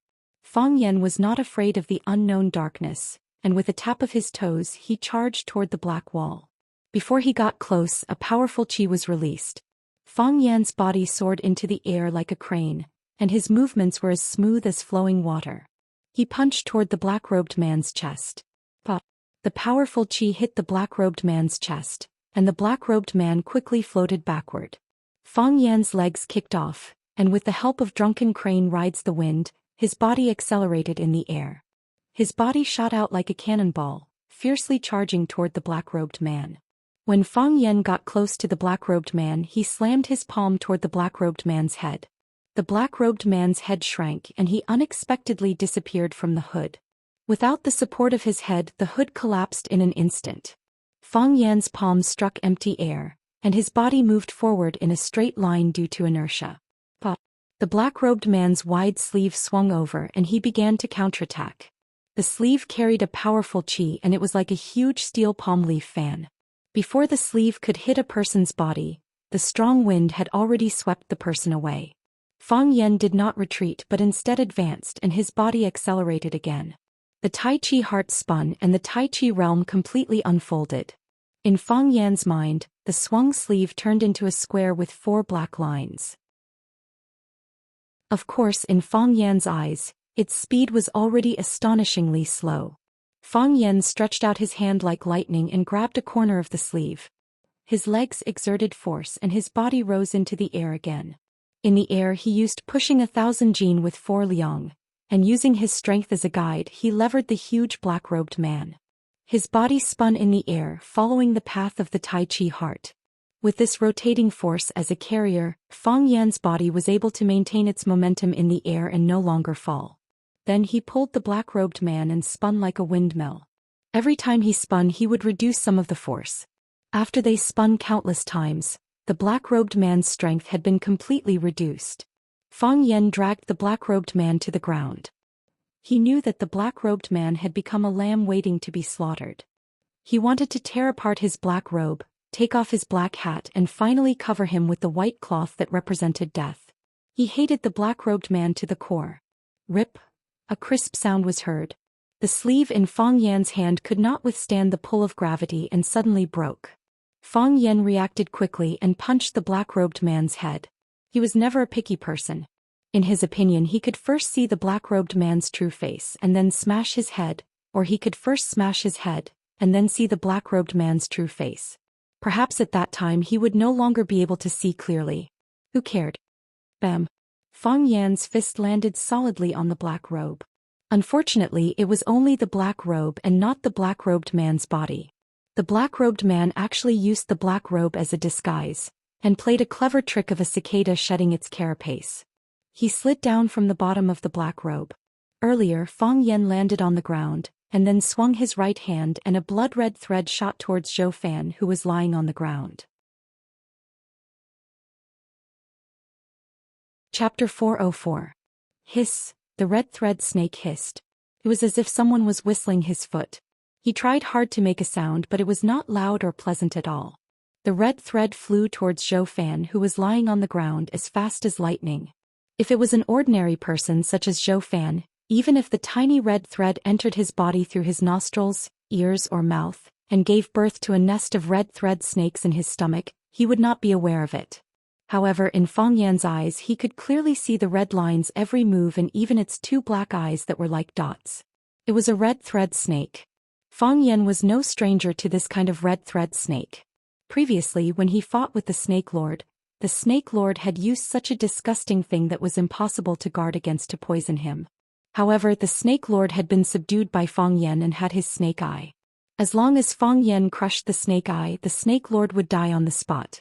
The Snake Lord's life was to become Fang Yan's snake slave and be used by him. It was impossible for him to have the guts to resist and poison Fang Yan. Of course, there was also the possibility that the Snake Lord wanted to poison Fang Yan's family to death and then take away his snake eye from Fang Yan. However, Fang Yan knew that this person was not the Snake Lord. At first contact he knew that this person was not the Snake Lord. There were many senses in the human body. Fang Yan was quite confident in his combat sense. Zhou Fan was lying on the snow silently. After a day and a night of suffering, his physical strength had been exhausted.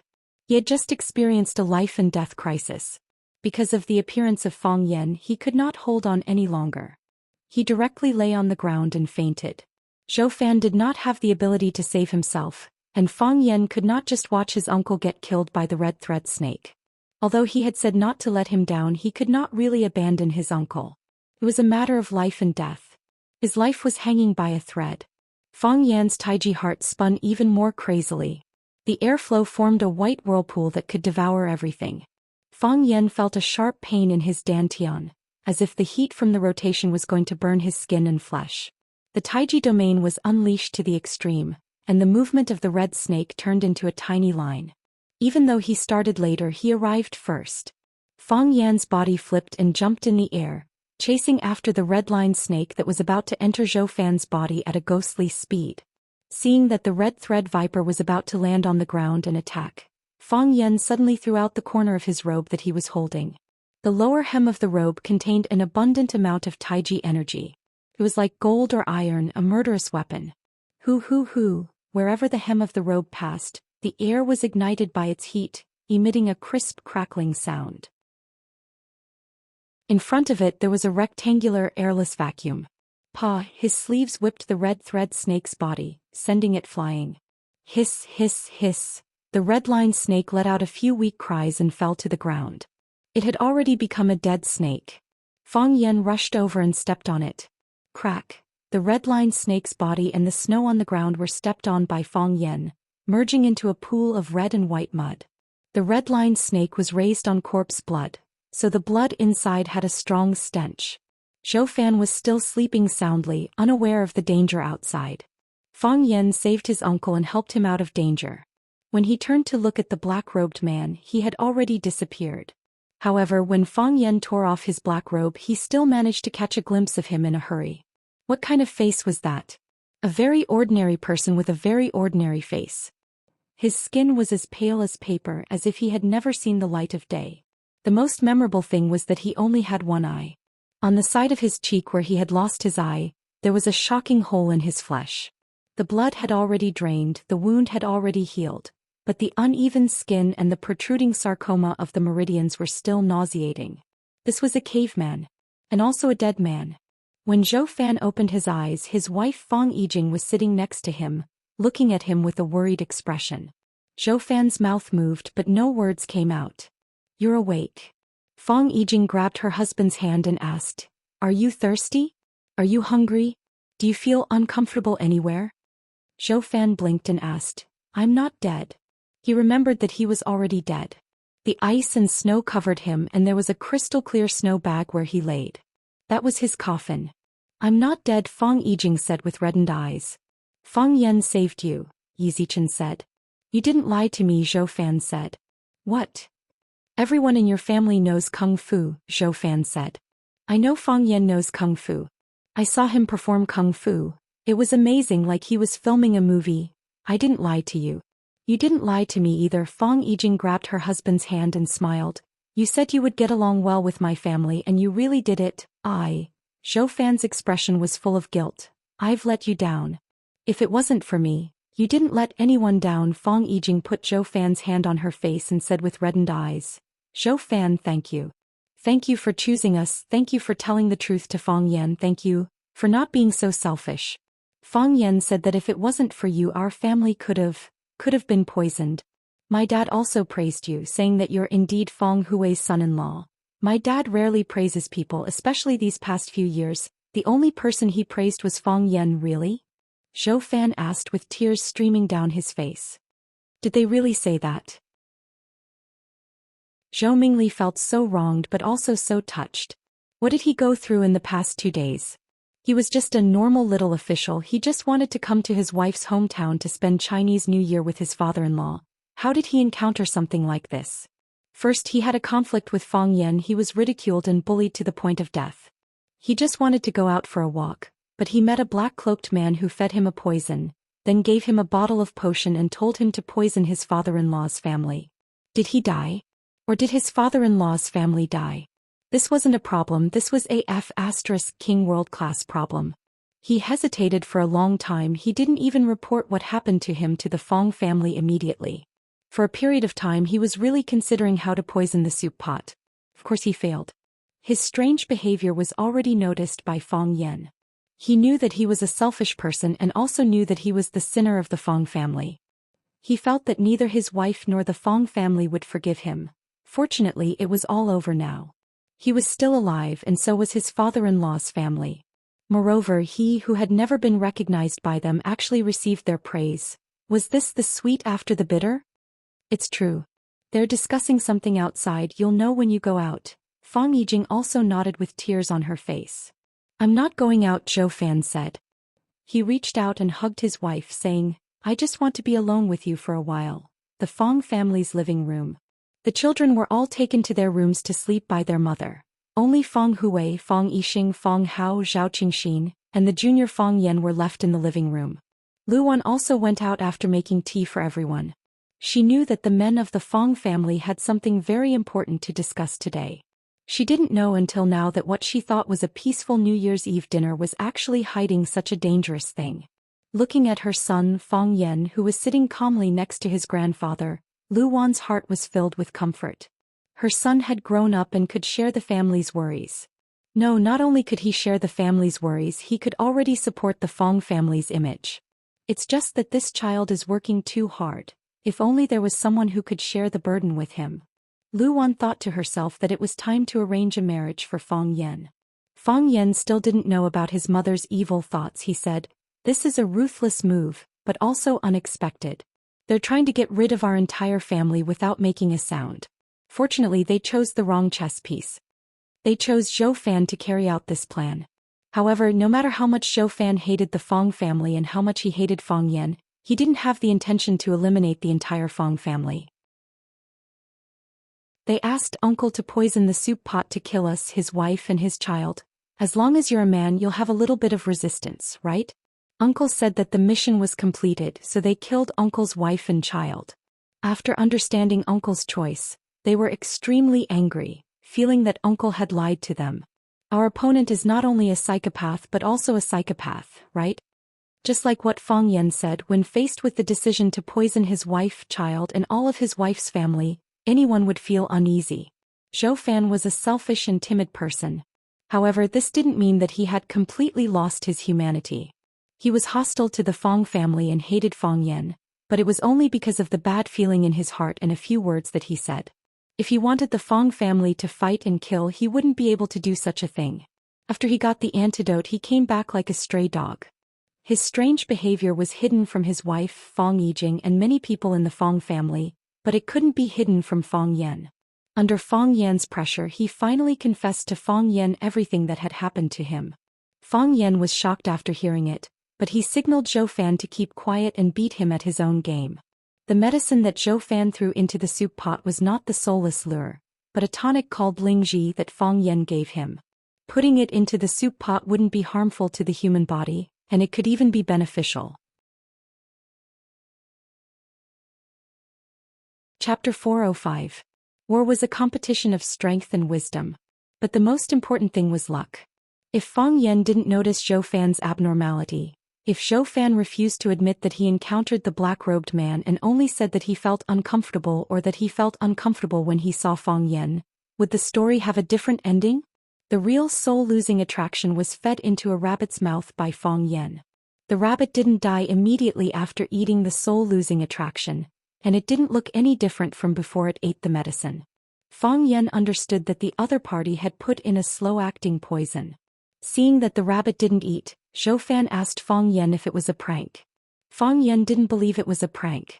After so many life-and-death hunts, he knew that those people outside were far more vicious than he could imagine. There was nothing they couldn't do.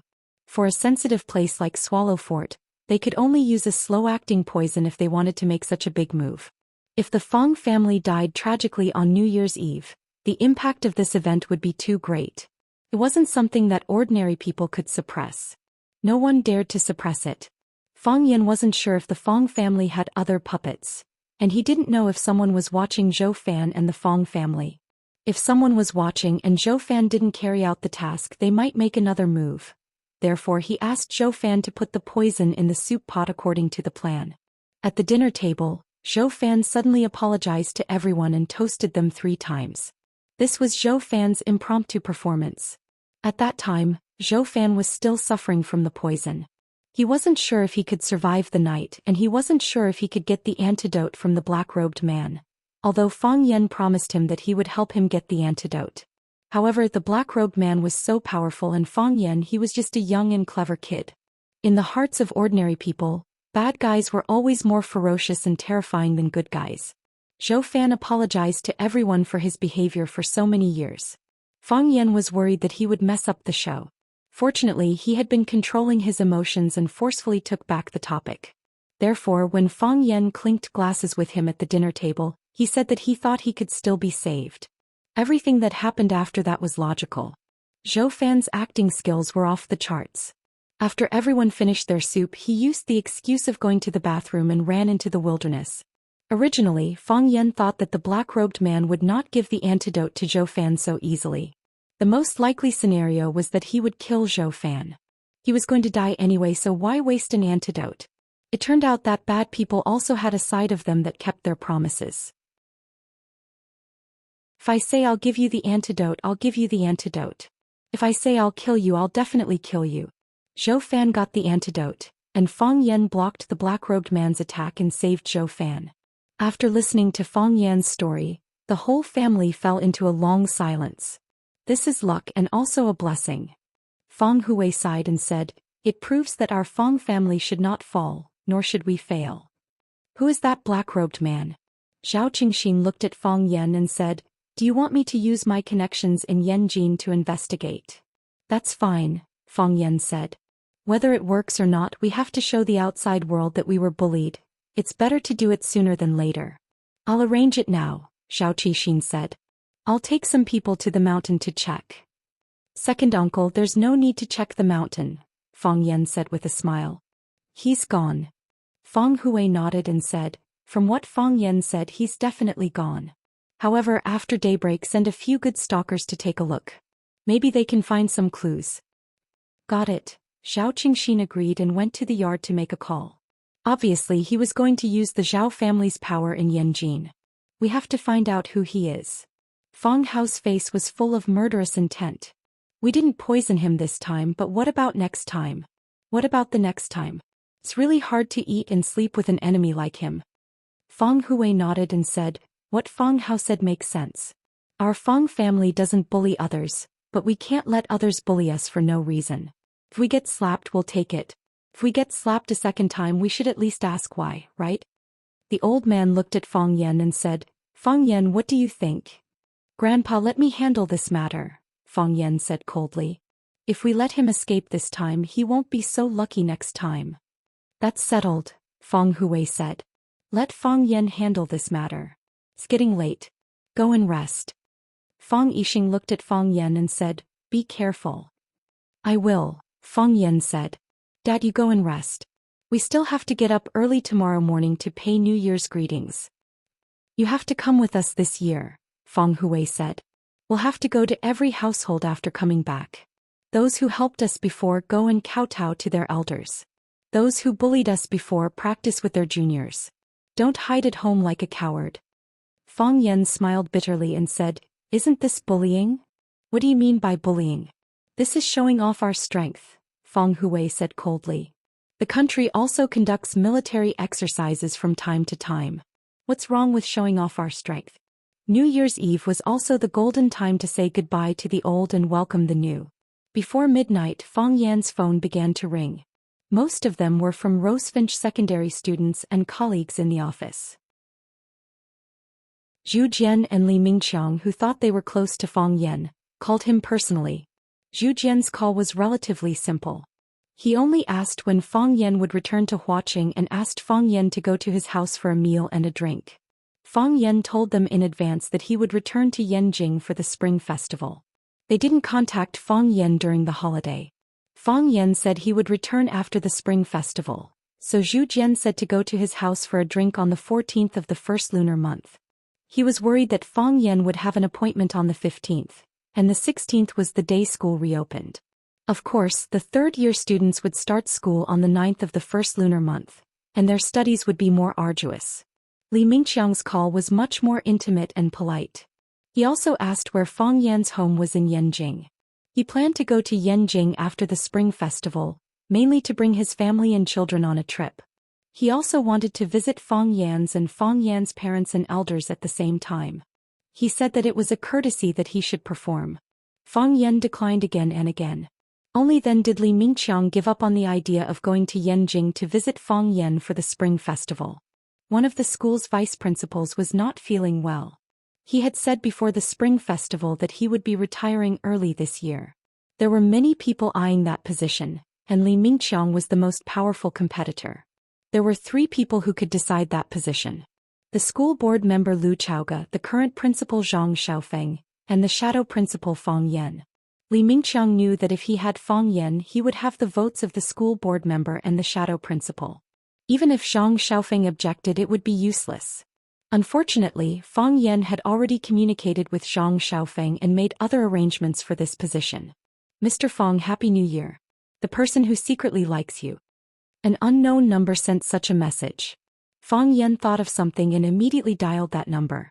The call went through, but it was an impatient boy's voice. Who are you? Who are you looking for? Fang Yan hesitated for a few seconds and took the initiative to hang up.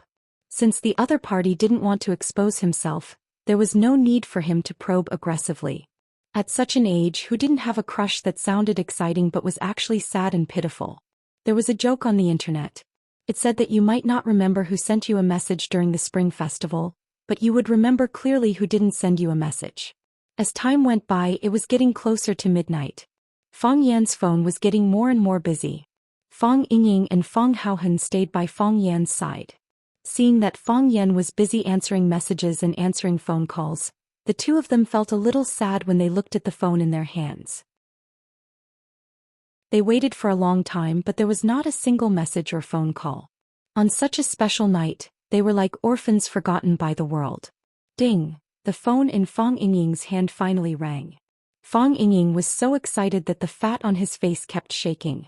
While Fong Yan was drinking water, he said very discontentedly, "I don't know who sent me a message to wish me well. I hate this kind of cheap blessing method the most. They are not even willing to write a blessing, and the blessing message is copied and forwarded. 8,000 people out of 10,000 receive the same message. It's a waste of money." Fong Yingying opened his message in front of Fong Yan.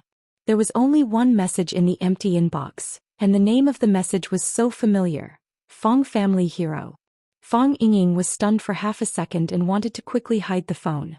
"Open it and see." Fong Yan held the teacup and said, "Let's see what Fong Haohan said to you." "There's no need for that, right?" Fong Yingying said with a bitter face. "It's possible that Fong Haohan wrote a love poem to some girl, but this idiot accidentally chose the wrong recipient and sent it to me. Love poem?" Fong Yan's heart of gossip was burning, and it was even more ferocious than the spinning of the heart of Tai Chi. "Open it and see. Otherwise I'll do it myself." Fong Haohan shook his head vigorously, signaling Fong Yingying not to open the message. "What are you shaking for? Do you think you're a roly-poly doll?" Fong Yingying said angrily. "The two of us are sitting together and the straight line distance is less than 2 meters. What can't we say directly? You just have to waste a message fee." Fong Haohan still shook his head, and he shook even more violently. "Open it."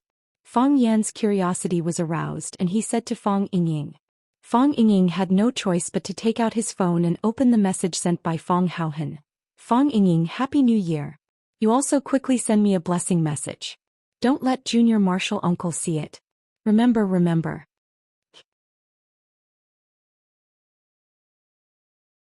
Chapter 406. Oh, to the power of O. At first, Fong Yan's expression was like this. Smiley face. Then Fong Yan's expression changed again. : In the end, Fong Yan's expression became like this. Fong Yan wanted to say something. He wanted to tease her or say some comforting words, but he couldn't say anything. He patted Fong Yingying's shoulder, then Fong Haohan's shoulder. A compassionate look that said, "I understand you and I'm with you." Fong Yingying's face was extremely embarrassed.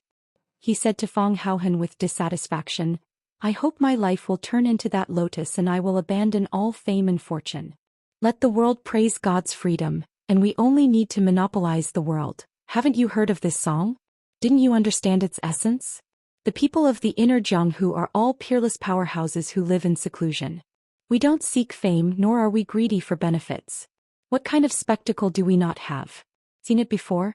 What great temptation have we not experienced? Why would we care about a mere congratulatory message? Fong Haohan, if you want a blessing, just say it. Junior Marshall Uncle and I will satisfy you. It's not a big deal, is it? Was there a need to specially send a message asking for it? You even said not to let Junior Marshall Uncle see it. What kind of thoughts are you having? I, Fong Yingying, do things in an open and above-board manner. There is nothing that I cannot say to others. Junior Marshall Uncle is our elder brother. Do we need to lie to him? I don't care what you Fong Haohan do. Anyway, I, Fong Yingying, would never do such a thing. As Fong Yingying was passionately criticizing Fong Haohan, the phone in his hand rang again. Ding dang. It was still the sound of a message from his phone. We are masters, and masters should have the demeanor of masters. As Fong Yingying spoke, he opened the message.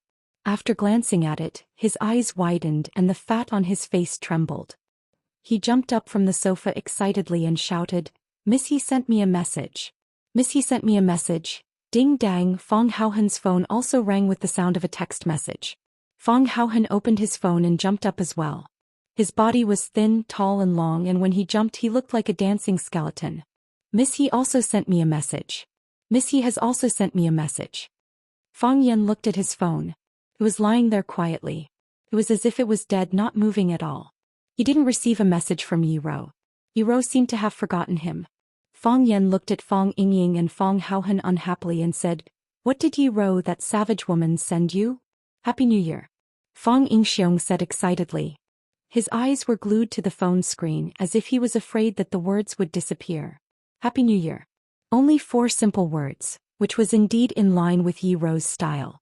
If she said a lot of nonsense she wouldn't be Yi Ro. What about you? Fang Yan looked at Fang Haohen and asked. Happy New Year too, Fang Haohen said. Miss Yi also wishes me a Happy New Year. Fang Yan sneered and said, the same blessing must be copied and pasted. Impossible. Fang Yingying and Fang Haohen denied at the same time. Why is it impossible? Fang Yingxiong and Fang Haohen looked at each other. The two of them put their phones together and studied it carefully. Happy New Year. It was all the same words. Suddenly, Fang Haohen shouted as if he had discovered a new continent. It's not a copy and paste. It must not be a copy and paste. Miss Yi wrote the blessing for me and Hero herself. Look, there is a sentence after my Happy New Year, and there is an exclamation mark after Hero's Happy New Year.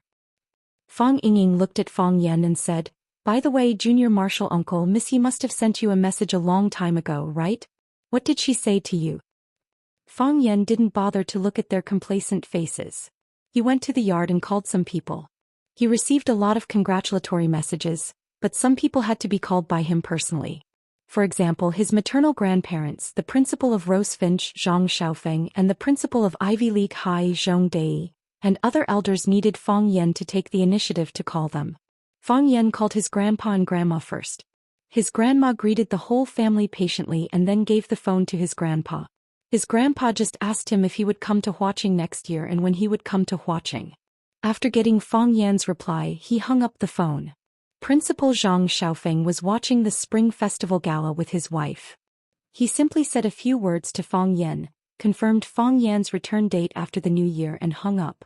Zhong Dei was still drinking with his family. He was very surprised to receive Fang Yan's call. He laughed and invited Fang Yan for a drink after the New Year. After Fang Yan finished these calls, he was about to go back to his room when he saw fireworks exploding in the distant sky. The colorful fireworks lit up the night sky, making the sky above Swallow Dock glitter with red light.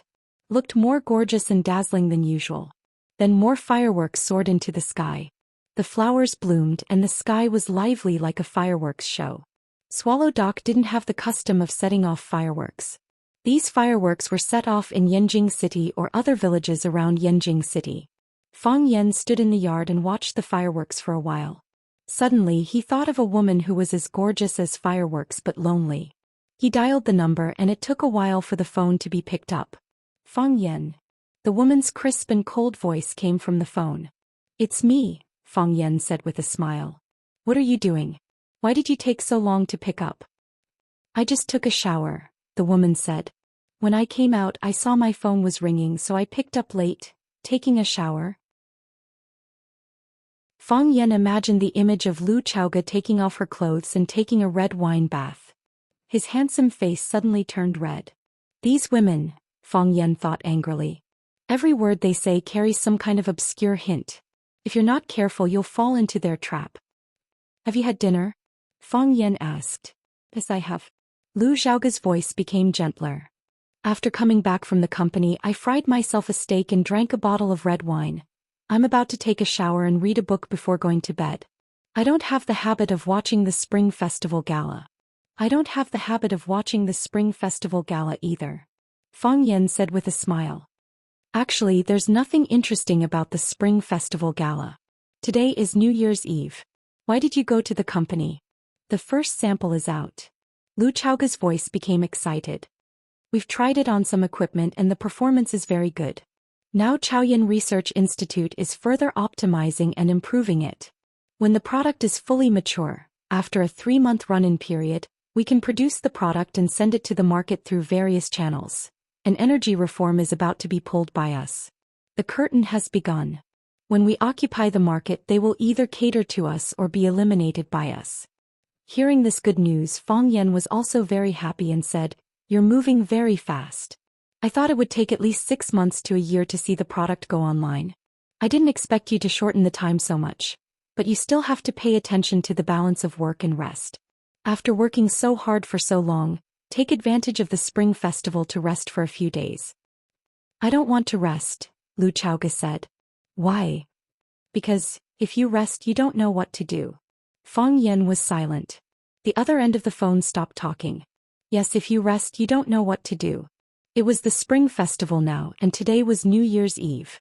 Other families were all reunited, drinking wine, eating dumplings, watching TV and setting off fireworks, happy and harmonious. But what about Lu Chaoga? Her parents had left her a long time ago, and her sister-in-law had also passed away from her injuries some time ago. In this world she no longer had any relatives. All she had were those enemies who were like wolves and tigers. Their blood-red eyes stared fiercely at Lu Chaoga, coveting this soft woman who held the treasure in her hand. As long as they were not careful, they would be devoured by them until not even their bones were left. Even now, during the second they were talking, there were probably many people hiding in the dark who wanted to take her life or take away the Rubik's Cube technology, right? The ancients said that one must brave the dragon's pool and the tiger's den. However, because of absolute wall, Lu Chaoga was in the dragon's pool and the tiger's den every second of every day, right? When he was not there, watching was too dangerous for that woman. I'm inviting you now. Next year you must come back with me for the spring festival, Fang Yan said seriously. Hey. I promise you. Lu Chaoga laughed softly. Even on the other end of the phone, Fang Yan could hear her clear and melodious laughter. Pa, a firework bloomed beside his ear. Fang Yan looked up at the sky above him. The place where the firework was set off was very far away from him. Someone is setting off fireworks in the neighborhood, Lu Chaoga said faintly. What beautiful fireworks. Fang Yan finally understood that someone was setting off fireworks on Lu Chaoga's side. The sound of the fireworks exploding came through the phone, which was why Fang Yan felt it was so real and so loud.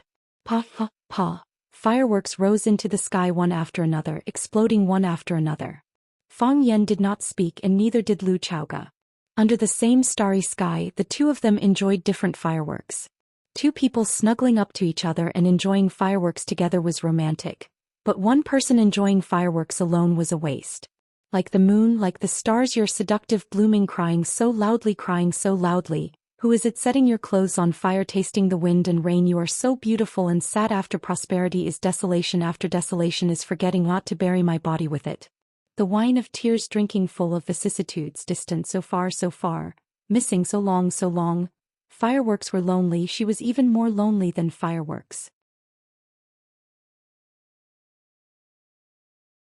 Chapter 407. Fireworks, Silver Flowers and Sleepless Nights. The sound of fireworks and firecrackers didn't stop.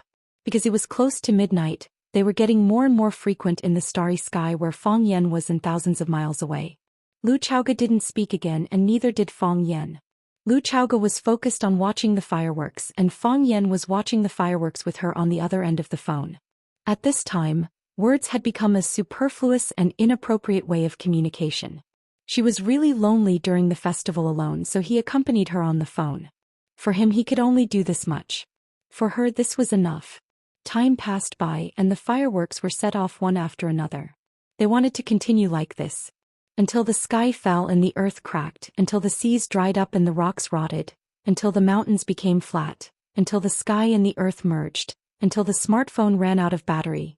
Yes, just as Fang Yan thought that they were going to continue in this wonderful state for a long time, the phone placed by his ear began to heat up, and there was a beep beep beep sound of battery alarm. According to Fang Yan's experience, he knew that the phone's battery was about to run out. The battery life of today's smartphones was too short. When their new energy technology, the Rubik's Cube, was popularized, this problem could be solved. A battery could be used for half a month and the wife would have to worry about the problem of her husband not coming home. Is the phone out of battery? Lu Chaoga, who was on the other end of the phone, also heard the beep sound. She said with a smile, Fang Yan, thank you for watching the fireworks with me. I'm very calm now and I don't feel very lonely. The fireworks tonight are really beautiful. Fang Yan nodded. After nodding, he remembered that Lu Chaoga couldn't see him at all, so he quickly said, the fireworks tonight are very beautiful. Then that's it, Lu Chaoga said. I think you must be very busy tonight. I'm not very busy, Fang Yan said. He didn't do much tonight. He just chased away a killer, saved a family's life, received a few messages, made a few phone calls and was despised by Fang Yingying and Fang Haohan. Dang dang dang. The old bell in the east of the village was rung by the bellkeeper.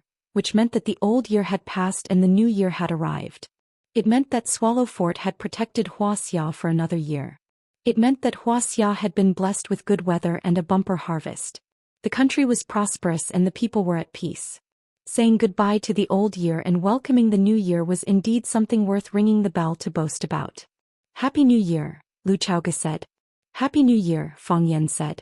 After thinking for a while, he added, I'll be returning to Flower City soon. Yes, the students are about to start school. See you in Flower City. See you in Flower City. Fang Yan hung up the call with Lu Chaoga. He was about to go back to his room to change the battery when the phone in his hand rang again. Fang Yan looked at the caller ID and answered the call again.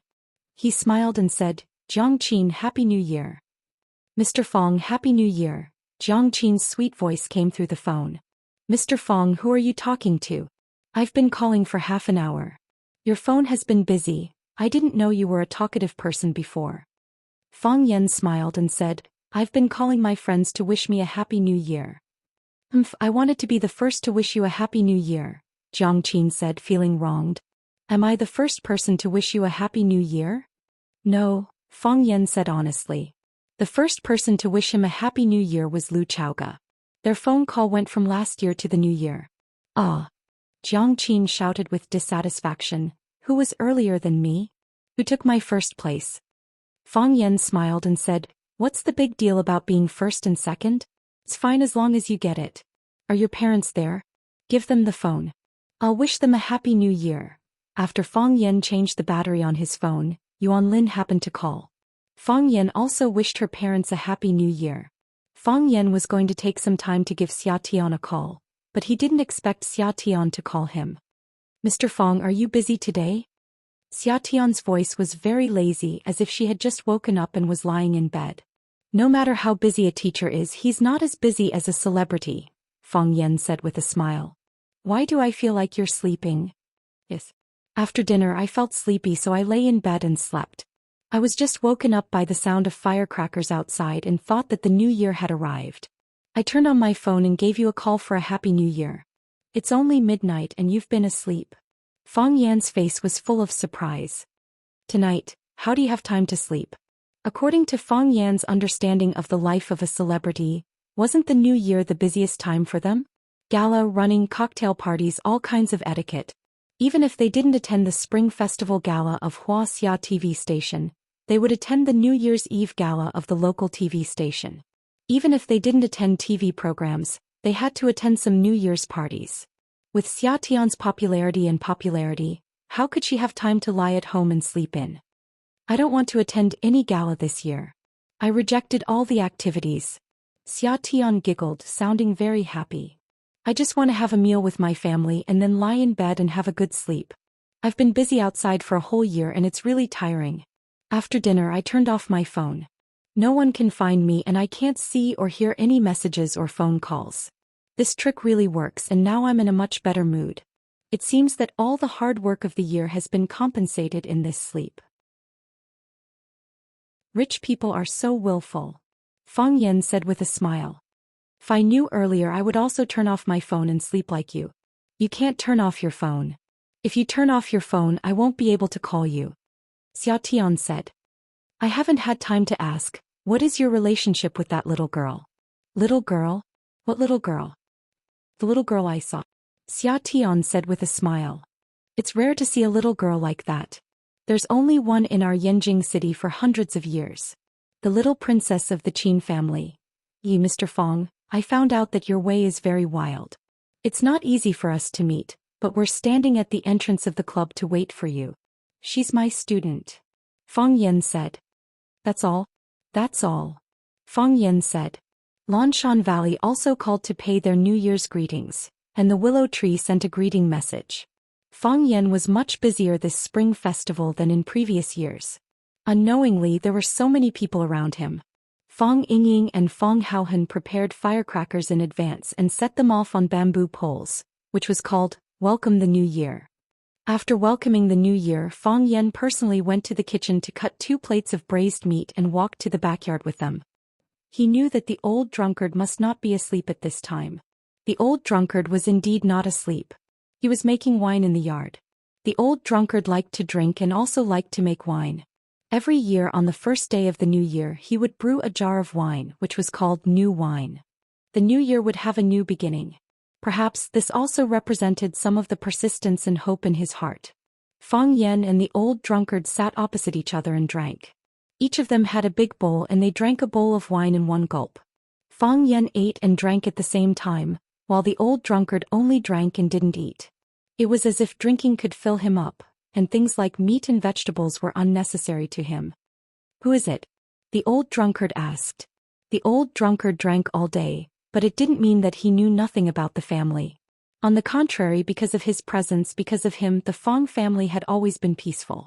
Tonight, when Fang Yan went out to catch the murderer, the person who protected the Fang family was this old drunkard who didn't even want to eat with others during the New Year's Eve dinner. "I only have some clues, but I can't be sure yet," Fang Yan said in a deep voice. "However, this time they want to wipe out the Fang family. There are only a few opponents who can be so generous. A fox will always show its tail and a fly will always be unable to resist eating *T again. Since they are doing this, they can't blame us for not stopping until one of us is dead. Just kill them," the old drunkard burped and said calmly. Fang Yan smiled and said, "In the past, you were the one who supported the family, but now I will. Don't worry, we won't fall. Just drink your wine and leave everything else to me. I will drink the wine that I should drink and I will kill the people that I should kill," the old drunkard said with a clear voice like a knife burning in a bowl. "I'm only a cripple, not a dead person. Even a stray dog or cat dares to bully us. Do they think the Fang family is nobody? You're not a cripple, it's just that your meridians." The old drunkard cut off Fang Yan and said, "There was a climber who was good at climbing the mountain, but when he was about to reach the top he was kicked down. No matter how hard that person tried, they would only be able to climb to the middle of the mountain. Can you still say that person is good at climbing?" Fang Yan's eyes were filled with fighting spirit, saying, "So, I made a decision." The old drunkard looked at Fang Yan with a burning gaze, waiting for him to continue. "I want to challenge Dragon God Hua Xia," Fang Yan said very seriously. "He broke 2 of your meridians, I cut off 2 of his dragon claws." "That's fair." Clang. The old drunkard's finger tapped the side of the bowl, letting out a clear metallic sound. "I've been waiting for these words for too many years," the old drunkard said with an excited voice. "A man's ambition is to leave the village and not return until he becomes famous. There's no need for the red earth to bury one's bones. There are mountains of gold at the end of the world. Martial artists of our generation should have such lofty ambitions. I want to avenge you. Our Fang family isn't that easy to bully. When do you want to challenge the dragon god?" "When my heart of Taiji enters the water overflow realm, I will definitely fight against the dragon god inside the red wall," Fang Yan said. "I believe that day will come very soon."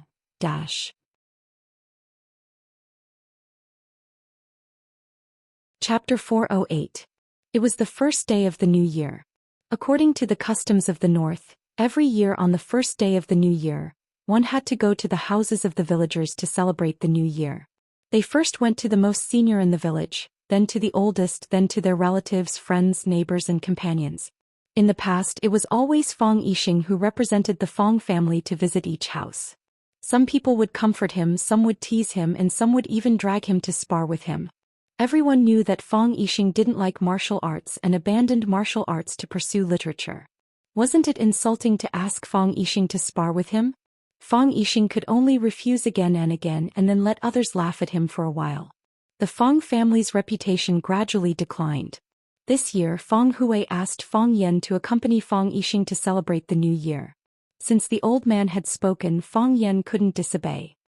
He could only wake up early and put on the green robe and 1,000-soled cloth boots that his mother had prepared for him in advance. The boots were made in an antique style to prevent the deep snow from pouring into the shoes and soaking his socks. Fang Yixing still wore simple round cloth shoes. As the head of the family, he had to have the air of a refined elder. He had to endure the cold. This was what it meant to be graceful and not warm. The most respected person in Swallow Dock was the teacher. Everyone in Swallow Dock had to go and pay their New Year's greetings to him. The Yi family was known as the #1 family in Swallow Dock, so they had to send a representative to celebrate the new year with the teacher. Fang Yan held the gift box and followed behind Fang Yixing. The father and son treaded through the snow toward the teacher's small house. When the father and son walked over, there were already many people ahead of them. The teacher finally took off his grayish-brown leather coat and changed into a silver-white tang suit. He sat upright on the mahogany chair in the living room, receiving the kowtows of the young people and children. There were also some middle-aged people who knelt down and kowtowed, but most of them bowed at the waist. After the children finished kowtowing, they presented the gift box in their hands. Bai Xiu, who was standing next to the teacher, took the gift box. The teacher reached out to touch the child's head and said, "You can go to the family school for enlightenment." And so the child kowtowed again. The child's parents also expressed their gratitude happily. Some of the children who were already studying in the family school would also send gifts. The teacher patted the student's head and said, "You're clever enough, but you lack patience. You should use your family's learning stone to train his qi and temper his mind." The students lowered their heads to receive the lesson, and the parents also had to express their gratitude. All the uninitiated children in Swallow Dock had to be approved by the teachers to enter the school, and the students who were already studying would receive the teacher's comments, pointing out their strengths and weaknesses, and pointing out solutions to problems. Fang Yan and Fang Yixing stood outside the house. The weather was freezing, but the father and son did not feel cold at all. Fang Yan looked at the growing queue and said with a smile, "Sir, isn't this a monopoly in the industry? Our Swallow Dock only has one family school, and all children of the right age have to go to school with his permission. This job of his is a guaranteed income." Fang Yixing glanced at Fang Yan sternly and said, "Don't talk nonsense. Mr. is wholeheartedly devoted to the public. What is a gift worth? In my opinion, we should come and thank you on every festival." Fang Yan was helpless. His father was too old-fashioned. He was just joking when he was bored. Not only his father but many people in Swallow Dock had developed this habit of being old-fashioned. This was also the reason why Mr. always emphasized that every family should send out some talented children. This was also the reason why Lu Dowling wanted to bring out some outstanding young people. Only with a big vision could one have a big heart and big vision. It was not a good thing for Swallow Dock to close its doors, and many things outside were also the best. Take the best and discard the dregs. This was the situation that Swallow Dock needed to change the most. Fang Yan understood, so he went out. Fang Yixing might also understand, but character could not be developed overnight. Instead, he was led forward by the old rules of the village and was not willing to make new changes. Finally, it was the father and son's turn. Fang Yixing and Fang Yan both knelt down and kowtowed to Mr. seriously. After Fang Yixing said some auspicious words on behalf of the Fang family, Fang Yan handed over the gift box in his hand. Mr. looked at Fang Yan with a smile and said, "You are too slippery. Usually I can't get you to kowtow."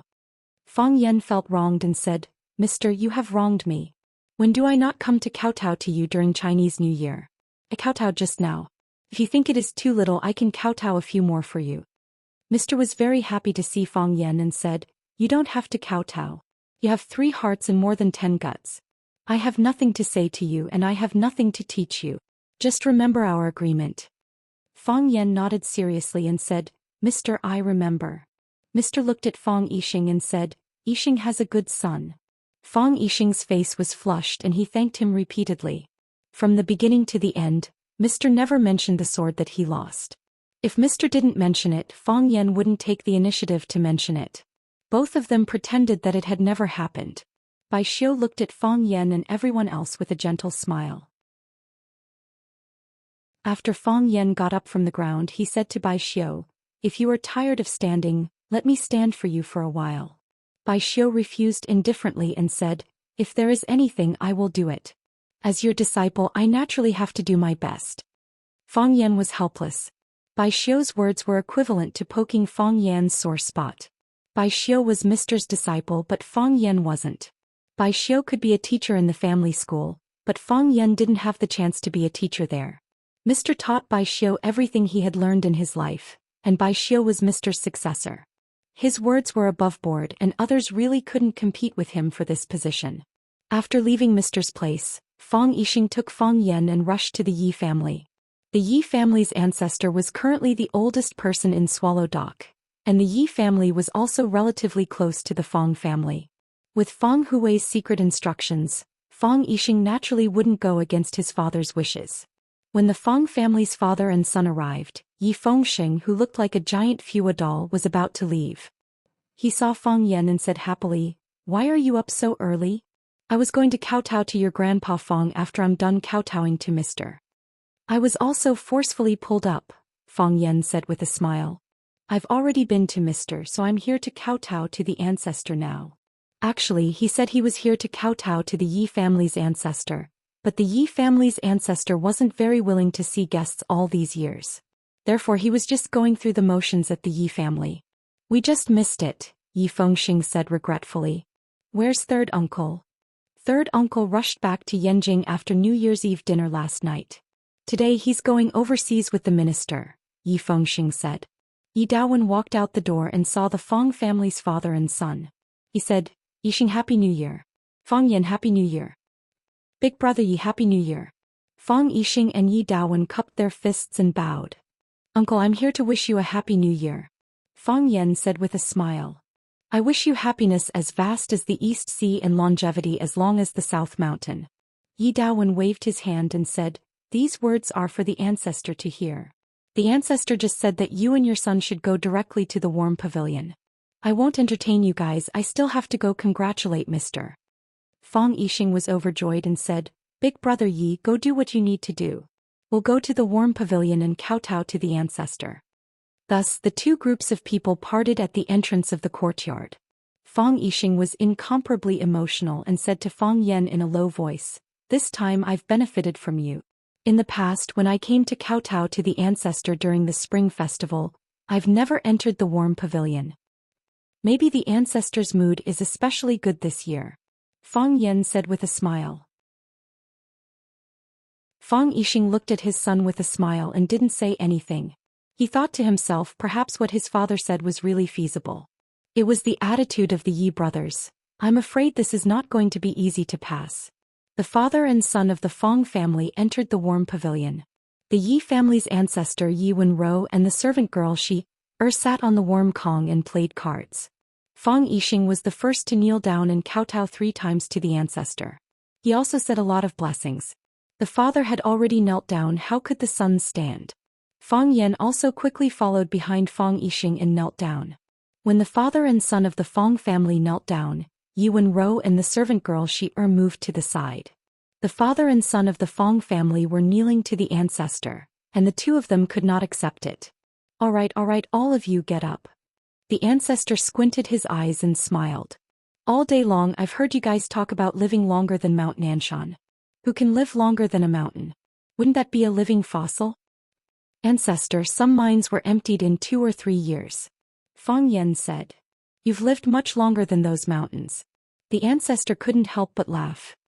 He pointed at Fong Yan and said, "Ever since he was young, this naughty monkey only knows how to make me happy. It's my fault for not disciplining him well.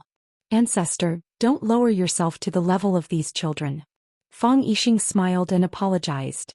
He could also see that the ancestor wasn't really angry with Fong Yan. "How can you control whether a child becomes a talent or not? That's taught," the ancestor said. "Fong Yan is very good. Whether it's in our Swallow Fort or outside, he's a first-class talent. Last night when we were having dinner, third bro praised him a lot." The third brother that the ancestor mentioned was the third tiger of the Yi family's 3 tigers, Yi Daoling. Yi Daoling praised Fong Yan at dinner. First, he was indeed grateful for Fong Yan's help. Second, he wanted to encourage the Yi family's children to work hard and improve. No wonder when Fong Yan came in, he saw that the Yi family's people looked at him strangely. It was as if he stole their chicken to set up an ambush. But have you considered Fong Yan's feelings? From Fong Yan's point of view, Yi Daoling, this old fox, was drawing hatred for him.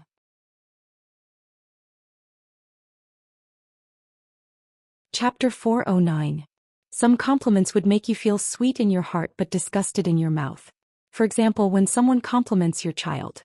Fong Yixing could hear the old ancestor's love for Fong Yan, but he couldn't follow the old ancestor's words and compliment his own son. If he did that, people would think that he didn't know what was good for him. That's Dao Ling's love for Fong Yan. He's causing trouble outside and it's all thanks to Dao Ling's help. Fong Yixing said modestly. I wanted to find time to invite Dao Ling to our house for a drink, but I didn't expect him to be in such a hurry to go to Yanjing City. Dao Ling's promotion has to be celebrated. The old ancestor waved her hand and said, Stop, stop. I don't want to hear about these things. What's the use of telling an old lady like me about the matters of you youngsters? I know you're all busy today and have many families to visit. Yixing, go to your work. Fang Yan, stay here and play with me. He is clumsy and can't even compare to an old lady like me. Fang Yixing quickly got up from the ground and said, Okay. I'll go to the other families. There really are many families to visit today and I have to visit every single one of them. Otherwise it'll be rude. He then turned around and reminded Fang Yan, play cards with the old ancestor and don't make her angry. That I know. Fang Yan said. Yi Wenru had been kneeling in the corner of the Kong. She was wearing a red button-down blouse with gold-trimmed flowers and a soft black cotton dress. Her long hair was tied up and her face was ruddy. She looked like a pretty wife. Fang Yan heard from Yi Fengxing that Yi Ro's mother loved needlework. Every spring festival she would personally sew clothes for her children. She also took care of all the New Year clothes for the Yi family's elders and children. The Fua suit that Yi Fengxing was wearing should have been made by Yi Wenru's mother. The style of the suit was not bad, but there was too much fat on Yi Fengxing's body, making the suit look a little out of place. Yi Ro's classical style suit was probably made by her mother. The stitches were dense and the patterns were bright. The red and gold complemented each other. Red makes gold dazzling and gold makes red noble. Yi Ro looked quite lovely and cheerful in this set of clothes, which concealed much of her cold and aloof character. She was scolded by the old ancestor for being clumsy. She purposely pouted and said, I am stupid. Otherwise why can I only be a maid for the old ancestor? If I was smart I would have followed Miss to learn martial arts. The great ancestor reached out to pull Shear's mouth and said, You little girl, you're still not happy with my words. See if I don't tear your mouth off. Shear giggled and dodged.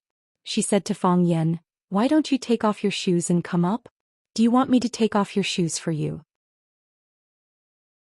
I only serve old ancestor and little miss. No need, no need.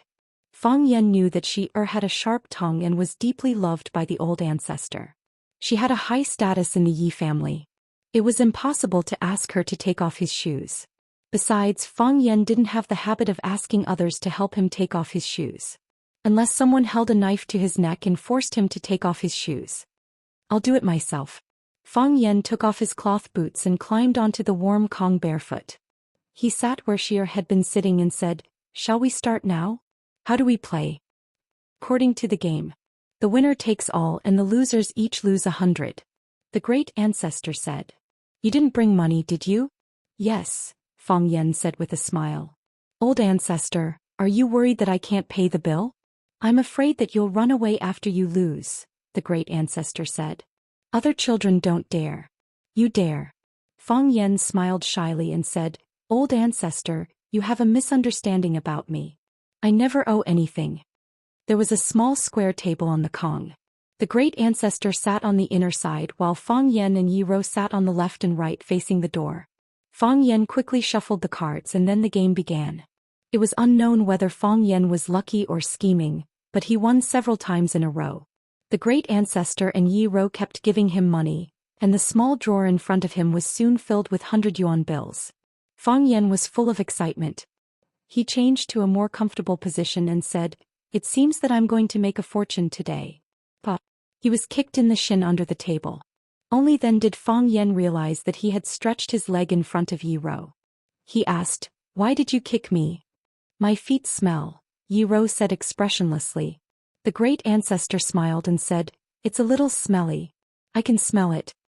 Fang Yan awkwardly took his foot back and put it under his butt again. He wished he could change to a lying position. In that case his feet would be able to hide far away. Fang Yan won again. Yi Ro and the great ancestor paid again. But Fang Yan's knee was kicked again. This time Fang Yan's leg didn't stretch out randomly. It was Yi Ro who stretched her foot under the table and kicked him. Fang Yan felt very wronged. He looked at Yi Ro and said, Why did you kick me again? Feet smell, Yi Ro said. The great ancestor glanced at Yi Ro and said, You child, even if Fang Yan's feet smell a little, You can't let people cut off his feet and put them in front of the door of the warm room, and then put them on when he goes out, can you? Fang Yan laughed and said, the great ancestor is quite humorous. They played another round and the great ancestor won. Fang Yan paid quickly. This time Yi Ro didn't kick Fang Yan under the table. Fang Yan sighed in his heart. People under other people's eaves had to lose money. Creak. A black Mercedes-Benz parked in the flat dojo of Swallow Dock, followed by another Mercedes-Benz. The third was still a Mercedes-Benz, the fourth was an extended Rolls-Royce, and the fifth and sixth were still Mercedes-Benz. The 6 black luxury cars formed a black mighty long dragon, and the Rolls-Royce surrounded by the 5 Mercedes-Benz was naturally the heart of this long dragon. Except for the Rolls-Royce that didn't move, the doors of the other 5 Mercedes-Benz opened with bangs. Then the tall men in black scattered in all directions, looking around with vigilance. Another 2 men in black stood on the left and right of the Rolls-Royce's door and took the initiative to help open the back door. She wore a white down jacket and a pair of sky blue jeans. The furry snow boots added a bit of playfulness to her appearance. She wore a checkered scarf around her neck, looking like a girl next door who was studying in a foreign place or a girl next door who worked in a big city and went home to visit her relatives during the spring festival. The girl's small boots stepped on the black soil of the dojo, asking with a sweet voice, "How am I dressed?" A tall and handsome young man in a well-tailored suit stood behind the girl, sizing up the Swallow's Dock village that was surrounded by heavy snow and said, "Very good. It meets your requirements. To make people feel close but not oppressive," the girl giggled and said, "When there's a sense of oppression there'll be a sense of distance." "That's not good, miss. Is this really worth it?" the man couldn't help but ask. "You have everything. Wisdom, beauty, kindness, wealth, as well as the power that ordinary people yearn for in their entire lives. You have this world and you also have the right to rule over it. You should be standing proudly in the sky, coldly looking down on the living beings of this world. You've mixed yourself with the grass and trees, staining the bottom of your crystal shoes with mud. Don't you think that's a bit too much?" "He saved me," Qin Etian replied. "Many people have saved you," the young man replied. He pointed at the black-clothed people around him, then at himself, saying, "They, including me, we've always been prepared to sacrifice ourselves to protect you." Qin Etian went silent for a bit, then asked, "Mu Ying, do you know Zhang Ailing?" "I do," Mu Ying replied. She wrote this on the back of Hu Lanqing's photo. "In front of you I've become very, very low to the point of being a speck of dust. But my heart likes it, a flower blooming from the dust." Qin Etian's voice was light. "I really like this sentence. I feel that it's a true reflection of me. I know that I have a lot, but I'm willing to share what I have with him or let him enjoy it alone. I'm willing. That's enough, isn't it?" Mu Ying lightly sighed and said, "Although I feel that what you said is very reasonable, for some reason I still find it hard to accept." "Because you're a man," Qin Etian replied. "And because you don't understand how desperate a woman's sacrifice can be. For example, taking a bullet for him?" Qin Etian nodded and said, "For example, taking a bullet for him, he must have saved the galaxy in his previous life." "No, that's something Superman would do," Qin Etian replied. She glanced at the bodyguards in black who were scattered around vigilantly and said in a crisp voice, "I didn't bring you here to protect me, and no one will hurt me in Swallow Dock. Take out all the gifts I brought. We're going to pay our teacher a New Year's greetings." As a result, the group of black-clothed bodyguards, who were domineering and had murderous looks in their eyes, became pitiful laborers. They used their hands to carry, shoulders to hug, and carried a large number of expensive gifts towards the village of Swallow Dock. Even the pretty boy Mu Ying didn't run away, carrying a birdcage in one hand as he followed behind Qin Etian. This New Year greeting army was too strange and eye-catching, attracting the attention of many people in Swallow Dock. A few people pointed at them, discussing something in low voices. Qin Etian clasped his hands at an old woman at the entrance of the alley and said, "Sister, Happy New Year. Where's Teacher Fang Yan's house?" This sister made the old woman very happy. She pointed at the fish pond in front of them and said, "Go straight. You'll see that fish pond at the end. The one whose courtyard is directly facing the fish pond is the Fang family." "Thank you, sister," Qin Etian said gratefully.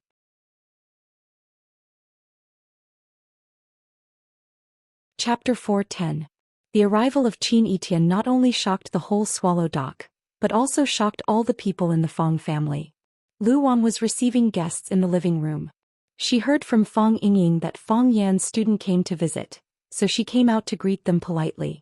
As soon as she walked out of the house, she saw a beautiful girl greeting her with a smile. She said, "Auntie, Happy New Year. I'm Qin Etian, Mr. Fong Yan's student. I'm here to wish you a Happy New Year." Luan suddenly felt dizzy. This girl was how should she describe her? She was too beautiful, too clean, too cute, too smart, and too decent. Luan was also a girl from a scholarly family. She was very picky about women. Both appearance and temperament were indispensable. She was beautiful on the outside and beautiful on the inside. However, even with her picky eyes, she still felt that this girl had no flaws. If there was anything that worried him, it would be that this girl was too pretty, too clean, too cute, too smart, too generous, and a little too decent. How could his ugly son be worthy of such a girl? If they got married in the future, would her son be able to subdue the girl? What if her son was bullied by this girl? Oh, this is Fong Yan's student. Luan thought of her self-introduction and then reacted. She felt a little happy but more melancholy. How could she be a student? Luan greeted her with a smile and said, "You are Etienne, right? This name is so impressive. It's cold outside. Come in and warm yourself. Where does Etienne come from? Is it hard to walk on the road?" She originally wanted to hold Qin Etienne's hand to appear more intimate. But she didn't know why this girl, who looked simple, always gave people a sense of oppression that kept people thousands of miles away. Her words and actions, her frown and her smile were so comfortable and natural, but this kind of comfort made people feel that she was unattainable. Luan was also a woman who had seen the world, but she didn't understand why she had such a strange feeling for this young girl. "Auntie, I came from Yanjing. It's not far," Qin Etienne said with a smile. "It's very convenient." "How thoughtful of you. It's really an honor for Fong Yan to have a student like you." Luan couldn't help belittling her son. "Come in and take a seat." He then commanded Fong Yingying and said, "Hero, quickly call Fong Yan. Tell him to come back quickly." "All right. I'll call Junior Marshal Uncle now." Fong Yingying nodded. Qin Etienne glanced at Eagle Moo beside him and said, "Let them bring the gifts in." Eagle Moo made a gesture, and a row of black-clothed men carrying large and small boxes walked towards the Fong family's courtyard. Not until then did Luan know that there were so many people outside the yard. She looked at the scene with her eyes wide open and mouth agape, saying, "Young lady, this is not appropriate, right? We can't accept so many gifts from you." Luan began to worry. What kind of person was this girl? Why did he bring so many helpers with him? Was she the daughter of a gangster? If she was a gangster, there was nothing to be afraid of. However, there was no trace of violence or hostility in her temperament and demeanor. It was obvious that she came from a rich family. Such a girl, Fong Yan, that silly boy, would be even less likely to marry her.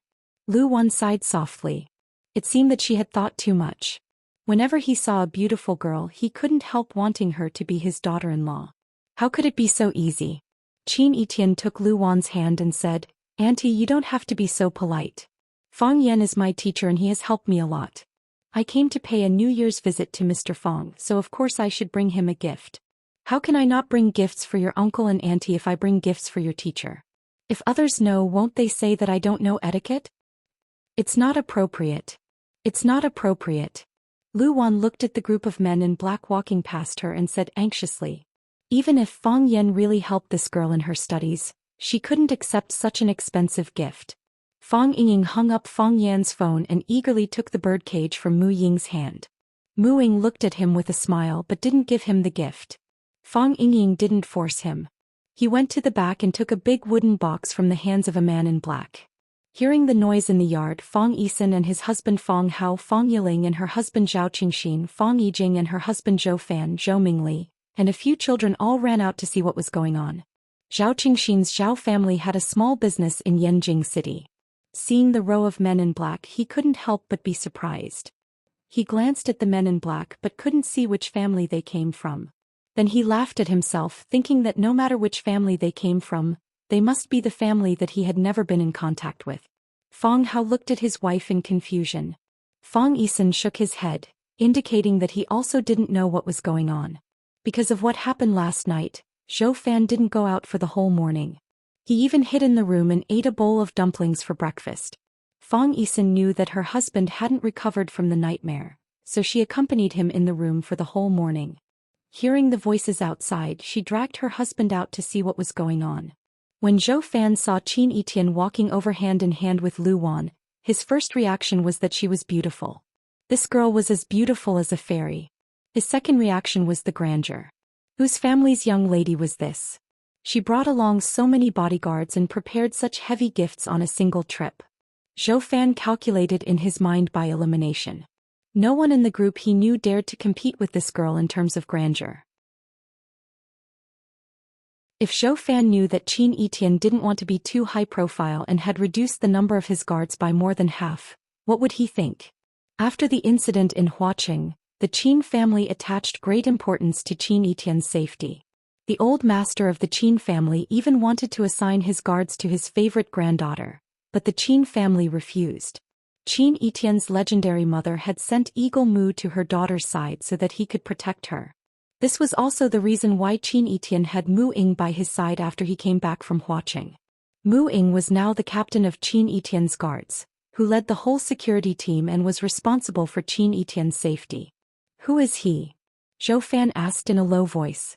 I don't know. Fong Yisun shook his head. I haven't seen him before. I think he is Fong Yan's student. Can you tell who this student is? Zhou Fan smiled bitterly and said, How can I tell? Go and ask around. Zhou Fan's heart was filled with emotion. When he first arrived, he didn't give a damn about the Fong family. He felt that his father-in-law's family in the suburbs of Yanjing had made him suffer a lot and humiliated him. He also looked down on Fong Yan. He felt that his nephew, who was a teacher in Huaqing, was too shabby. He even bragged that he would get him a new job. Now, looking at the things he had done and the people he had come into contact with, he had long left his uncle far behind. Take this student as an example. With the extravagance she displayed today, as long as she casually moved her lips, she would definitely be able to find a better job for Fong Yan. Moreover, such a beautiful student came to visit her teacher with such an expensive gift. Was there a deeper meaning behind it? Zhou Fan felt that he was really an idiot. He was the biggest idiot in the world. Zhou Mingli was shocked when he saw Qin Yitian. He didn't expect there to be such a beautiful girl.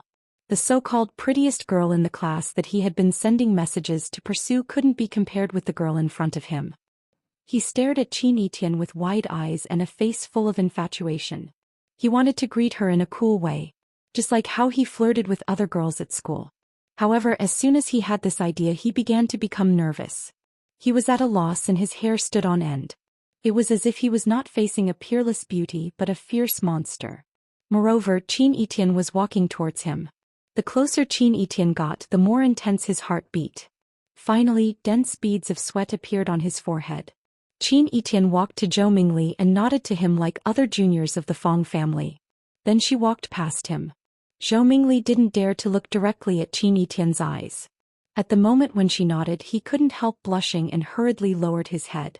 When Qin Yitian went far away, he was annoyed and felt that he was such a failure. After Qin Yitian entered the house, those men in black also stood at the door of the living room with gift boxes in their hands.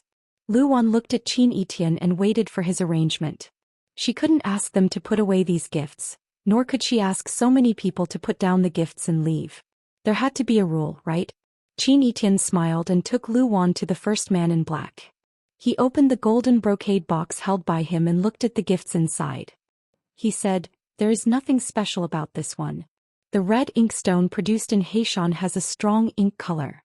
The color hasn't faded after thousands of years.